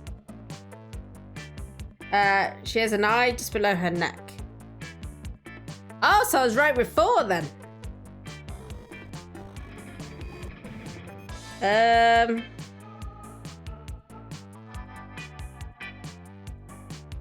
I'm gonna go with this one. You were saving the Gem of Garrono to resurrect your family in case they all died tragically for some reason. This seems just as important. You reach into the Netherrealm and summon Velázquez, Goya, Picasso, and El Greco, 4 of the greatest visual artists of all time. Hey, Oh hey, I recognize some of these guys. Picasso helped me design my lair of mental anguish along with MC Escher and David Lynch. Hey Zoe, says Pablo Picasso, long time no see. I heard you have some art for us to look at. Wrong, we have 1 piece of art, mine, and 1 piece of trash. Hers, here they are. Says El Greco, furrowing his brow at the paintings. What sort of art is this? You seem to have placed numerous titillating images inside of tiny boxes. I do not know quite what to make of this, says Goya, holding up Leonard's piece. But even to my untrained eye, this one appears to be what we refer to in the art business as a complete turd. Whatever you're saying, That's bullshit! I don't know what I'm looking at either, says Picasso, but I like how you put everything in little squares. I have a thing about shapes. Personally, says Velázquez, I find Zoe's piece pleasantly reminiscent of Frank Miller's The Dark Knight Returns, mediated by hints of magical girl manga and the unbeatable Squirrel Girl, all of which also influenced my own work, as you can clearly see in my famous painting, Las Menanas. Fuck! Leonard tries to post angrily about how these 4 dead artists are part of the liberal establishment. It doesn't work because they don't have social media. You gain +2 creativity and +1 smarts from hanging out with famous dead painters. Squirrel Girl! Yeah, we showed him. Right, I need to have a sippy. I didn't realise today I'd be doing just as much talking.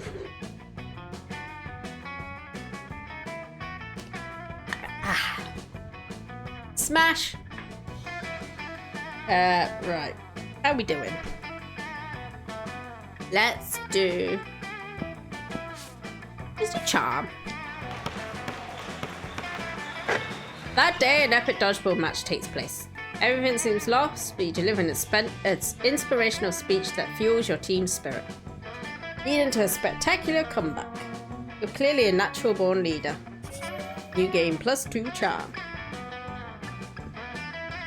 In the next round, you find yourself on a team with Zoe, Miranda, Dahlia, and the amalgam of fungus and fur that calls itself Violet and Tate. You're losing. I'll stop all these dodgeballs with my face. Yes, good. Stand in front of me so that nothing ruins my expertly coiffed hair. And Zoe, go over there and, I don't know, eat their brains or something. No can do, friendo. Too busy laughing at all this failure and imagining everybody naked. Plus, my popcorn's almost ready. like a bad trip. What? What is this creature? And I like that. No, no, no, you're doing this all wrong. We can see so clearly what this team's problem is. Is it that we're bad at dodgeball? Of course not. It's that you're bad at relationships. It's so obvious. Dahlia is the perfect sports body, but no understanding of tactics. Our tactics you right in the mouth. Miranda's a natural leader, but a frail figure makes her unfit for team athletics. I wear my brittle bones with pride as proof of noble inbreeding. If they were to fuse into a single being, they would be unstoppable. You know, you might have a point. Princess Muscles, will you join your brawn with my brains? Sure, I could do that. I think I saw it on TV once.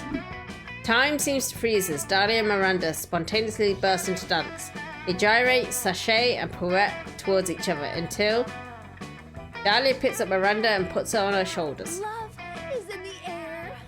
It's just as we thought. The power of their love has made them unstoppable on the dodgeball court. They obliterated the competition with a combination of keen strategic insight and raw muscularity. Fusion! Ha! Want to draw fan art, but can't look away. Yes, love really does conquer. Uh-oh. Hey guys, the game is over. We won. You can stop subjugating the other team now. I mean it. Hey, stop establishing a police state and ruling it with an iron fist. That's not what the gym is for. Oh geez, they've gone mad with power. If we don't do something to separate them, we're doomed. Hell yeah, you're great at fucking shit up. You hatch a devious plan. You know what they say, freeze a crowd, invite a third wheel to come ruin their fusion. Remind Miranda that if she really wants to follow Violet and Tate's advice, she should make sure to feed on her host's brain. Third wheel, let's do that. Too many cooks spoil the broth, and you've got just the guy to shit in everybody's soup. I use that phrase, too many cooks spoil the broth, or too many cooks in the kitchen, quite a lot. I need to remember this last part of, and you've got the guy to shit in everybody's soup. You send a quick text and... What's up, Cuts? What's up, Cuts? We're making a monster centipede in here or what? Oh god, who summoned Leonard? I'm out. Well, I'm in. Way in. Miranda Dahlia stops a rampage momentarily disturbed by this new development. Nothing ever fucks up my broth because I make it by myself. Nice. Into what? Our three-way fusion. Duh. I was thinking Miranda could be the front, Dahlia could be the rear, and I'll take the middle position. Best of both worlds, baby. Excuse me, the front of what? The centipede, you stupid femoid. The way it works is you eat all the food and then... What? You expect me to eat? Dahlia, put me down. I must away to the locker rooms to wash this cretin's blasphemy from my ears. Yeah, I think I need a long shower too. Maybe a fusion wasn't such a hot idea after all. Indeed, I'm all for force majeure and the tyranny of the strong, not if it forces me to consume calories manually. Thank you, Cat, for helping us see the error of our ways. Leonard tries to follow Miranda and Dahlia to the showers, but Dahlia is still plenty good at punching all on her own. Everyone's so grateful to you for stopping the rampage that no one thinks to ask, but you have Leonard's number. Phew. +2 charm and +1 boldness. Nice. Do. Oh, I don't know who that is. Just so Scott and Zoe are having marshmallows for lunch. You say that because their cafeteria table is covered in a literal mountain of marshmallows. Zoe slams the marshmallow into her mouth. It's mildly impressive. That's 15 marshmallows.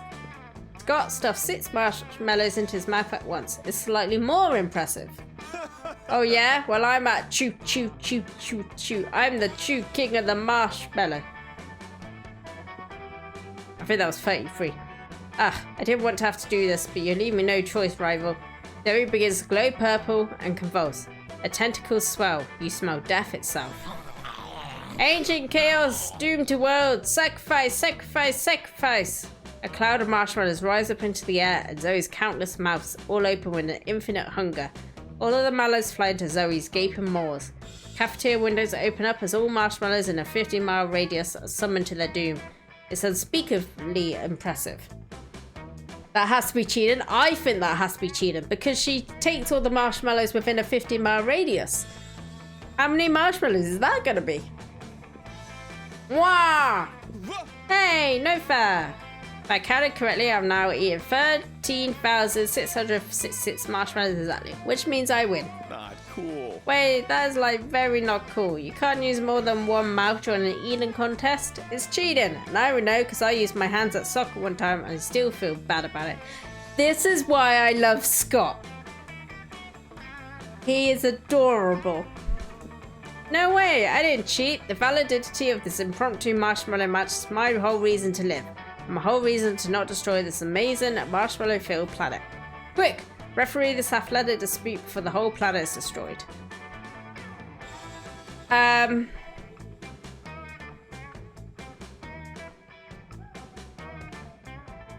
gonna have to go against Scott because I'm with Zoe, but yeah. We can't control how many mouse we have. That's not nice. Scott, are you a good boy or not? Oh no! I can't say he's a bad boy. Scott, play smart and be creative. Don't you have many other holes you could use to win? I don't want to even go down that route. Scott's eyes widen in primal fear. Wait, I'm sorry, Zoe. I want to be a good boy. I don't want to be not a good boy. I feel so bad. Wait, Scott, who's a good boy again? It's me, Scott. Who's a good boy? Me. And I guess I'm the winner, mouths and all. Zoe may have won the marshmallow battle, but you'll win the marshmallow prom date demon friendship war. Scott is a good boy. Don't let anyone tell you otherwise. Let's go. Let's do... Quite low on fun. Let's do fun. That day during recess, you start a half-hour rave that goes full crazy. You spot one, the small magical Latino cat, who seems a bit sad. Zoe can't bring herself to make Scott hate her. It explains to you that he's worried people are so used to calling him one, the small magical Latino cat, that now everyone defines him only by his size, magicality, ethnicity, and species. He's more than that. You correct him. You don't see him as such simplistic terms or convenient definitions. It's just that there are around 23 other different ones in the school. So adding all that to his name is quite necessary. You tell him you'll never forget about him and the crazy adventures you both live together in Monster Prom's prequel, Monster Middle School. I would actually play that. You probably could have because ages and yeah. You have a great time remembering those crazy stories. You gain +2 fun. You definitely could make it a dating game. You notice Zoe talking to one, the small magical Latino cat, and looking contemplative as fuck. This is even more contemplative than contemplative as heck? Okay. So you figure you better investigate. Imagine if they made a full-on Persona-esque game on Monster Prom. Oh, I would play that. I would definitely play that. Ah, little buddy, this sounds really difficult. I'm so sorry you don't get to join in the shenanigans the rest of us experience. Yeah, says one. Everyone seems to choose their words so carefully around everyone else. Almost as if they're trying to guess exactly what the other person wants to hear. The people hardly talk to me at all. It's like they don't even see me. I see you, one. I totally get it, one. I used to feel the exact same way back when I was trapped in that malevolent totem. It wasn't until I became Zoe that I really felt like I was actually seen by people. Did you know I've never been asked out on a date or to any dance? I'll never get asked to prom. One, I'm sure there's some way to make you a main love interest. By that I mean someone people are mainly interested in, to love and take to prom. I'll take one to prom. You could have different characters in your party to explore stuff and romance them outside the exploration in the school life with a prom at the end of the school year. Hell yeah! That'd be awesome. It totally is, and you know just the thing. Your mistreatment is outrageous, one. Let's band together with all the students who've been left out of prom shenanigans. Ooh, what if we get strangers to start drawing tons of pictures of you? Only the masses can push you into popularity. She does like art. Oh, okay, never mind. Oh yes, that's a fantastic idea. I'll put a word in with the fan art community. I don't know, says one. I feel weird about total strangers taking ownership over my image and representation. Nonsense! This is the internet we're talking about here. When's the last time anything bad happened on the internet? But soon. They drew me having sex with my refrigerator, says one, scrolling furiously through pervert art. They drew me as a refrigerator, having sex with myself as a stove. They drew me as a dog. I just realized something. Mambina! Hello, hello. How you doing? Oh, hold on. There we go. Hope you're having a lovely day. Hey, Booba Waifu, why'd you have an orange on your VTuber's head? It's not an orange, it's a pumpkin. Called Kevin? Kenneth? Frederick? I always forget his name. Hope you're having a good day, Mambina. I've just realised, because that just said pervert art, and then there's deviant art. How did I not put 2 and 2 together as to why deviant art might have a lot of porn? That's only just hit me. Thank you for the wellness combo.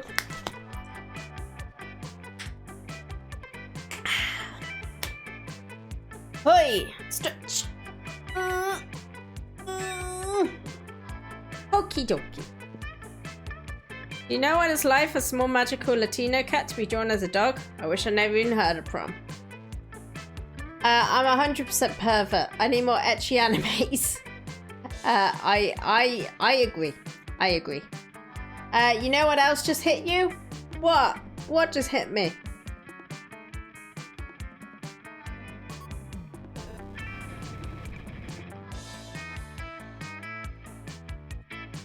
Damn, Free Redeem is not available. No, the program is broken.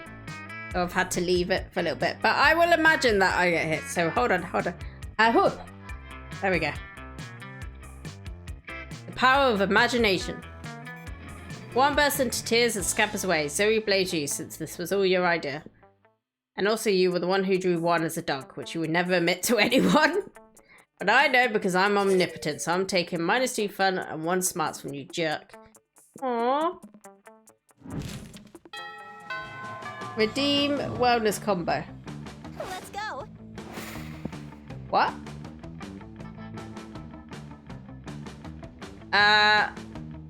Okay. Let's do more creativity. That day while rehearsing for the class play, you totally forgot your lines. It's terrible.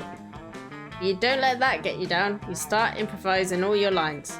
And it's marvellous. Somehow it enhances the pathos of the play in unexpected ways. And that's saying something, since half of your improvisation is a rap battle against your inner fears. You gain +2 creativity. So I was playing FOF. Oh, I was playing FOF. I'm Zoe and I was playing FOF. I think that stands for fuck off faker, because that's what you are. You're a faker. I want to slap him. I want to slap him. I want to take Kenneth, Frederick, Kevin, and throw it at his face. What? How do you feel, Leonard? I was just trying to tell Kat how much fun I was having.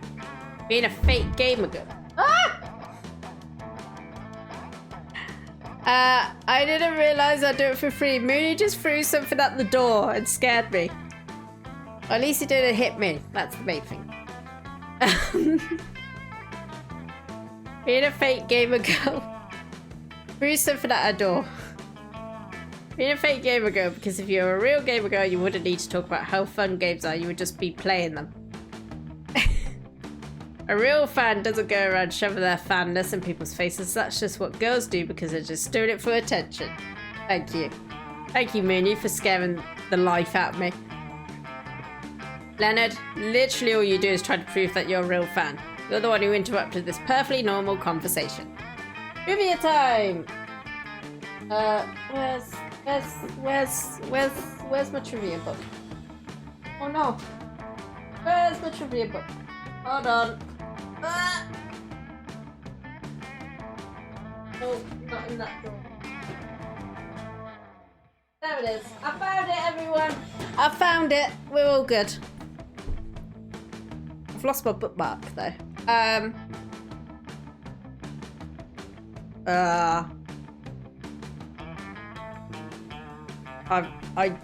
can't remember what button my trivia time outfit is.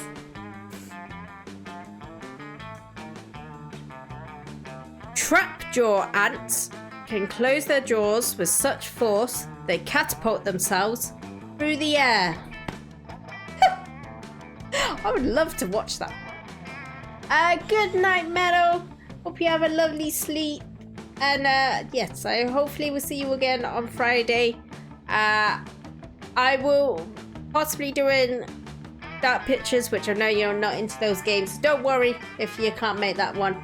And also enjoy Chainsaw Man movie. I hope it goes well. Good night. Bye bye bye. Take care. Have lots of sleepy times.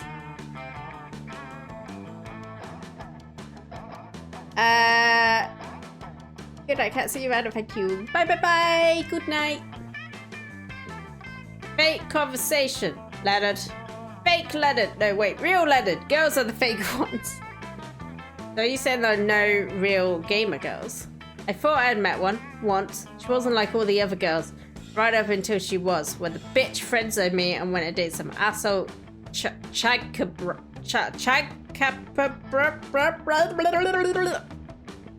Wait, how did that have anything to do with her interest in gaming? Poor Zoe, she's new enough to this whole being a high school girl thing that she has no idea that there's no reasoning with the Leonards of the world. Not to be a white knight or anything, but you really should step in and find a way to distract Leonard so you and Zoe can discuss absolutely gender-neutral topics like gaming and peace. Distract Leonard by finally creating the perfect real gamer girl profile on Twitter. Tell Leonard that you heard someone say there's no wrong way to play video games. We'll go with that one. Yes! Oh. I also heard that they were saying every way of enjoying video games is valid as long as it's fulfilling for you personally. Of course there are no wrong ways to enjoy video games. Oh, really? I'm kind of surprised. I would have figured you... Because the more wrong you are, you enjoy video games is, the more pleasure I get from getting to tell you how wrong you are. If everyone only liked video games in a way where they were constantly proving that they love video games the most, and shoving that superiority into everyone else's faces. And how can I prove that I love video games the most and shove that into everyone else's faces? Here, let me show you.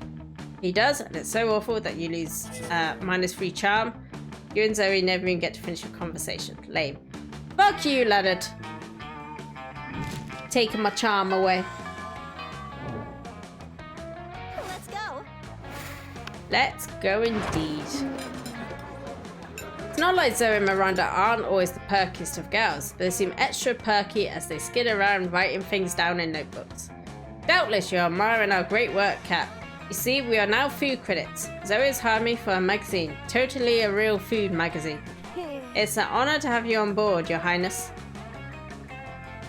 Zoe holds up a bunch of papers stapled together with doodles in crayon that seem to be eldritch runes, with some sparkly scratch and sniff stickers stuck on top. If you are quiet and subservient, you may watch us in our quest to be the best food critics ever. I was a little hesitant about founding this very legitimate magazine since I'm new to eating things other than minds and souls. And I usually have my eating serfs eat for me. Then Zoe and I realised we were the absolute best food critics according to our test audience, which was comprised of Miranda's food serfs. And watch us create culinary criticism magic. First up, macaroni and cheese. This food item contains both macaroni and cheese and therefore deserves 5 stars for this accurate description. Next, couscous with vegetables. I've never tried it and the pieces seem way too small to even register in my many mouths. I won't try it either, but the name sounds very, very fancy, so 5 stars. Here is this microwave.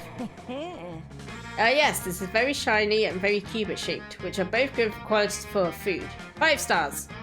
Here are some French fries. They don't seem to be particularly French, but they don't seem particularly un-French either.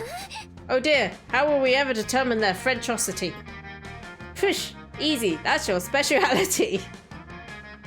Zoe, you should give the French fries a French kiss, wherever the most epic of French fictions to check how good they are at French kissing, and therefore calculate their Frenchosity. Miranda, obviously you're the most qualified to determine this. The only way to establish Frenchosity is to actually go to France. Just send an eating serf over to check it out. French kissing time! Gasp! How did you know about my French-themed spooky high, AU Les Monsterables? You truly are my #1 fan, aren't you, Kat? Hell yeah, I am, Zoe. If my #1 fan, she means trying to get her tentacles on prom night. Hell yeah! Then sure. If you find them to be sufficiently good quizzes? What are quizzes? Kisses, my eldritch compatriot, I will join you in this endeavor. It'd be good practice for me when my prince comes along, provided I'm not in an enchanted slumber at the time. I really feel like people shouldn't be kissing people in any kind of slumber, but that's a separate issue. I'm just gonna make out with a fried potato now. Can I be the fried potato? She does. Yes, I found that kiss to be both French and fried. 5 stars. Spoiler alert, you 5 stars. And Kat, maybe you and I can work on other kissing adventures sometime. Oh yeah! Heck yeah! And you do. It's called Giving Butterfly Kisses to Honey Roasted Butterflies to determine their butterfly factor. 5 stars. Nice. Kat, you are the fried potato. Hell yeah! That means I'm getting French kisses. Quote potato, quote missing. Maybe try looking under the truck for this elusive quote. But the potatoes. Because it's nearly the end of the term, I'm gonna... Oh, I was gonna go to the store, but I don't know if I'll bother. Let's do class. That day, you're the first one in class. You sometimes come early because you enjoy talking to the teacher.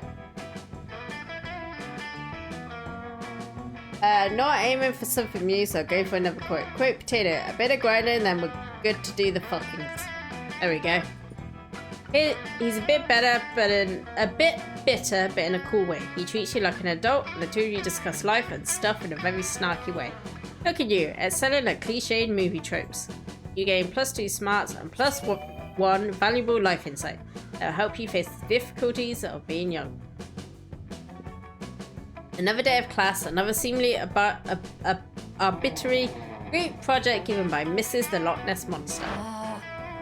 Upgrade Calculester? What is every other group doing for this assignment? He's our only robo-classmate. Yeah, besides Calculus is absolutely perfect as he is. Error, factual inaccuracy, and multiple bugs. Having bugs doesn't make you any less perfect. Swarms of flesh-eating beetles often follow my dreadful wake, and I'm still crazy hot. I too sometimes become crazy hot. It is called overheating, and is yet another problem with my physical form. Just let me improve your self-esteem, mechanical mortal. I feel like this is shouted at me whenever I put myself down. I mean, hooray, body positivity, haha. Look, I get where you're coming from, Zoe, and Calculus is great as he is, but our grades won't be unless we buckle down. Buckling down is what you're best at, other than guessing which classmates would like what response, but now isn't the time for that. We should improve him as an individual by improving the only traits that matter in life: smarts, charm, creativity, boldness, and fun. We just have to rename him Calculester X, triple his price, and offer him in shiny new colours with a bigger screen.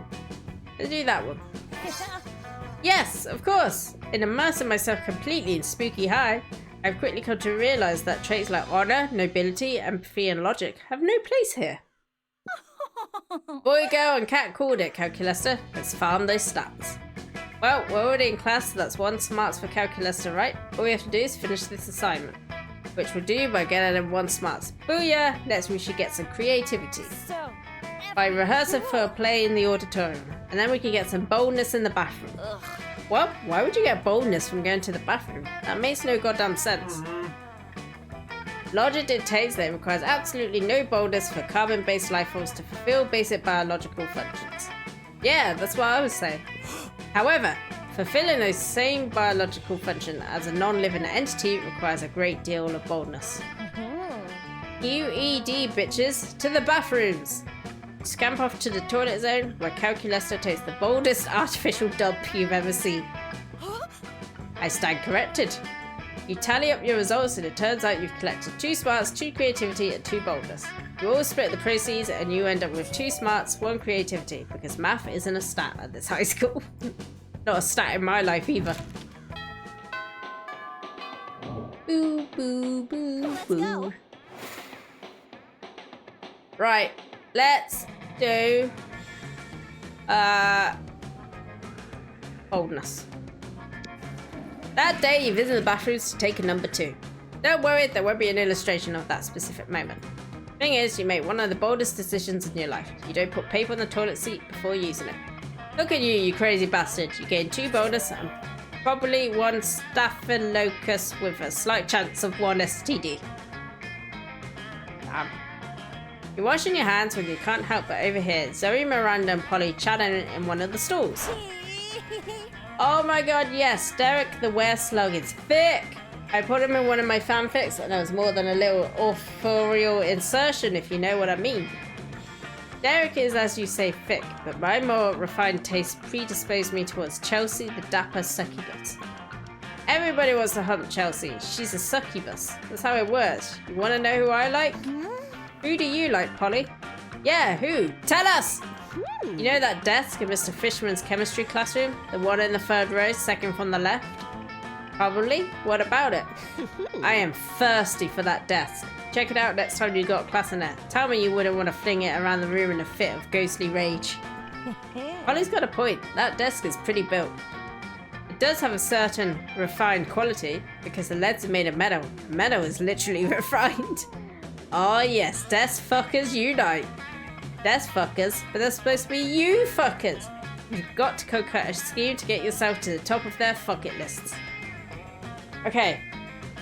Hire a hitman to kill every other crush they just mentioned, leaving yourself as the only viable alternative. Pit yourself against these other punks in an online poll. Prove your objective superiority. I do have a few smarts. That might work. Yeah! Devious fiend that you are, you create a Twitter poll, guaranteed to supercharge your popularity. In the poll, you ask which one between Derek, Chelsea, the desk in Mr. Fishman's classroom, and you is most likely to be named. Cat. You win by a landslide, and then you retroactively edit the title of the survey so that it reads, who is the hottest and sexiest student at Spooky High School? Ah, clever. Clever. Spin the booba cat. I can't spin. There we go. I span.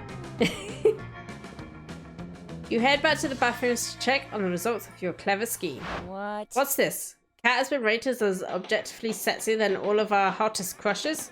This is the biggest stretch of that fanfic I wrote where Damien had sex with the entire Willis Tower. Hey, the people have spoken. This is like we're wrong about who is objectively the hottest person or object at our school.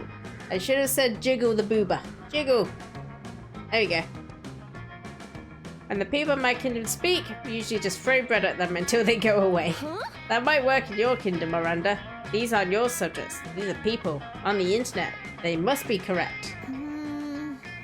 Very well then. I suppose we are all now officially attracted to Cat. Yeah! I'll be honest, I really didn't think that was going to work. Go you, I guess. You gain +2 creativity and +1 charm. Nice. They all want me. All want me. Let's go.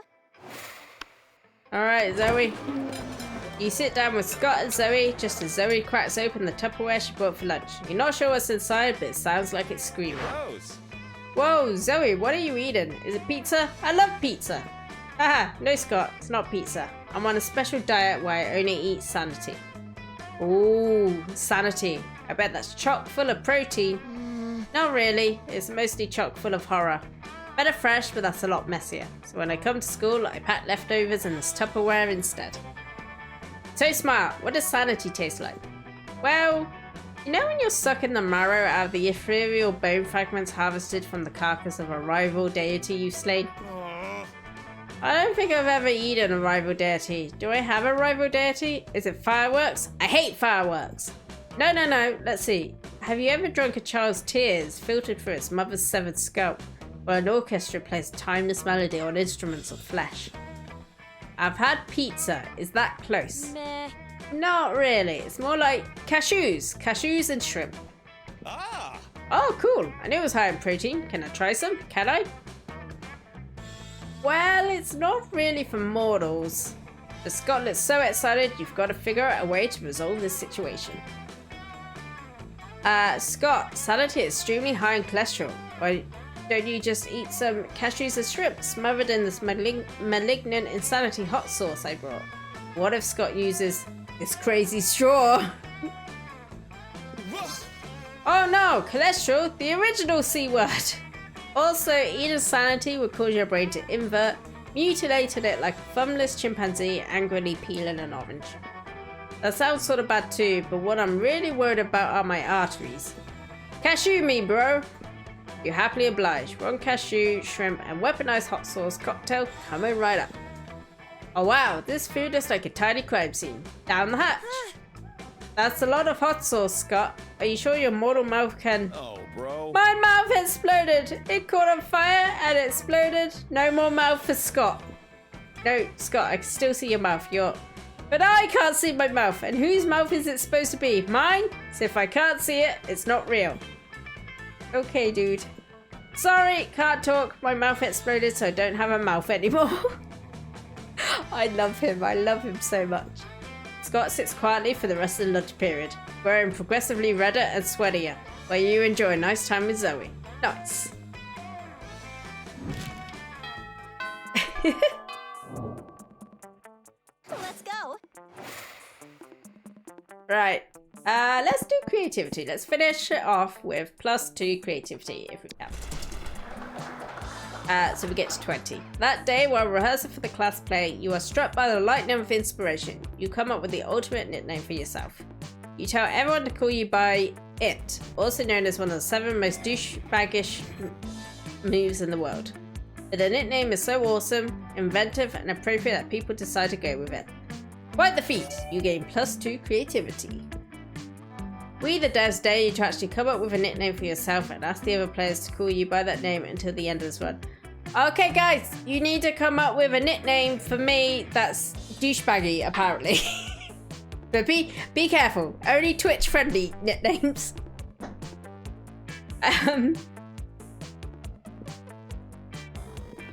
Zoe bows up to you with even more of a pep in a tentacled step than usual. Hey Cat, aren't you so excited about the con coming up? Con! I know what you're thinking. Which con? Cat Von Puss. Con, the Condiments Convention. Con, the Con Artist Convention. Nope, it's Con, the convention for Ultimate fans. I thought maybe we could be Ultimate fans together. So I guess what I'm trying to say is, and sorry if this is too soon to ask this, I mean it's hard to determine the relative appropriateness of brief intervals of time when you've been around in various forms for millennia. But would you want to do a couple cosplay with me?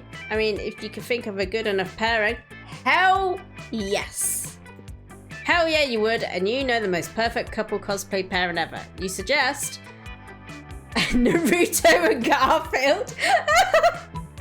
The neoliberal system and the unbearable feeling of void that no material good can fulfill. OMG! Let's do it. Oh my gosh! You ship the neoliberal system and the unbearable feeling of void that no material good can fulfill too?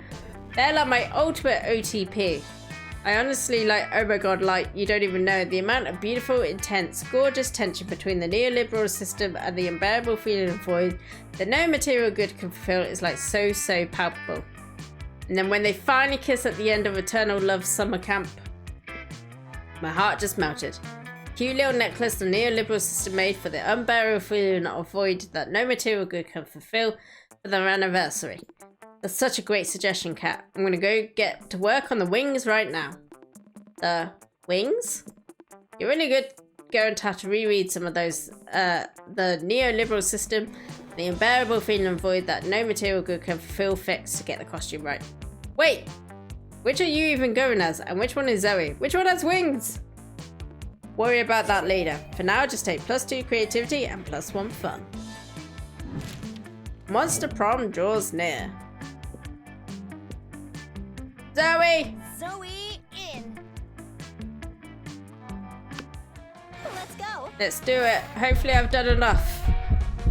You finally pluck up your courage and ask your beloved to go to the monster prom with you. MG, prom together? Count me in, baby! We're gonna have the wildest prom together. It'll be even wilder than the prom Naruto and Garfield go to together on my fanfic. Is this a thing? Naruto and Garfield? Naruto and Garfield's very wild prom night. I wish Naruto finally got some of Garfield's lasagna. This is a fanfic come true. Prom night was wild. You spent all night discussing about Yu-Gi-Oh! And how you strongly believe it is a prequel to Jurassic Park. It's her thing. Fair enough. Fair enough. Ah. Though I was skeptical at first, but she surely got aroused by the intensity of your arguments. One theory led to another and eventually led to sweet intercourse. Because you know, sets always find a way. Especially when you believe in the heart of the cards. I am gonna use that. Yeah. Most likely to be tasty if eaten by other people. Nice. Best at shipping. We did it! We got a prom date! Woo! Those 6 weeks were maybe the most epic and absurd weeks of our lives. After the monster prom, we kept on living our lives, falling in love, battling for friendship, and learning about who we were and who we could be. You know what? Like it always does, life happened, and it was wonderful. Zoe's many years of research and obscure trivia for her steamy fanfics paid off. She got a job as a consultant at a company who makes fantasy sets toys based on beloved pop culture characters. Nice. Now she rates in the big butts, designing blueprints of stuff like the cock of the Demogorgon or the vagina of the Statue of Liberty. I'm surprised that's not a thing at the moment. Holly took a summer job as the ghost of Christmas present. She spent most of the time partying. There was almost no work because, you know, it was summer.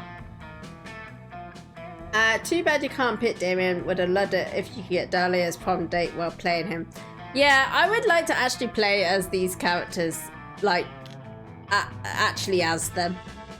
Honestly surprised there aren't more companies don't capitalize on first party sex toys. Yep. Miranda used a vast knowledge of serfs to get a job handpicking the best serfs for other people. Unsurprisingly, she ended up leaving her serfs to do the work. For those 6 weeks, the monster prom seemed larger in life, and then it was gone, just like that. Battle for monster prom might have ended then, but there were plenty of battles left on that war called youth. Once again, we were young and unafraid. We were ready to start. Woo! We did it! We got a date! Nice. We were successful! I think last time I played this on stream, I failed and didn't get a date, so it's nice to redeem that. Right. Oh, someone's getting in trouble. Oh, okay. We've unlocked images apparently. Oh yeah, it's the prom one. Ah, so this is what this is what I've unlocked in the past. Oh, okay. Okay. Well, I mean, who needs to go on dates when I've got it all right here? Nice. Cousin it. God, do I want to see these? Ah, these are the Polaroids. More art. Ah, so this is Zoe in all her fullness. So she actually has 1, 2, 3, 4, 5, 6 eyes. She has 6 eyes. Vampire. Nice. Right. On that note, everybody, thank you for joining me. I hope you had a fun time. I am sorry we could not do Dark Pictures Anthology today, but I will get that sorted for the stream on Friday. So we will be ready for that. Mooney, do we have a raid? No raid. No raid. Okay. Good night, everyone. Take care of yourselves. Make sure you get plenty of sleep. Eat well. Eat well. Drink well. Stay hydrated. Praise the butts. Always, always praise the butts. Good night, everybody. Take care. Bye, bye, bye. Mwah. Mwah. Mwah. Big kisses.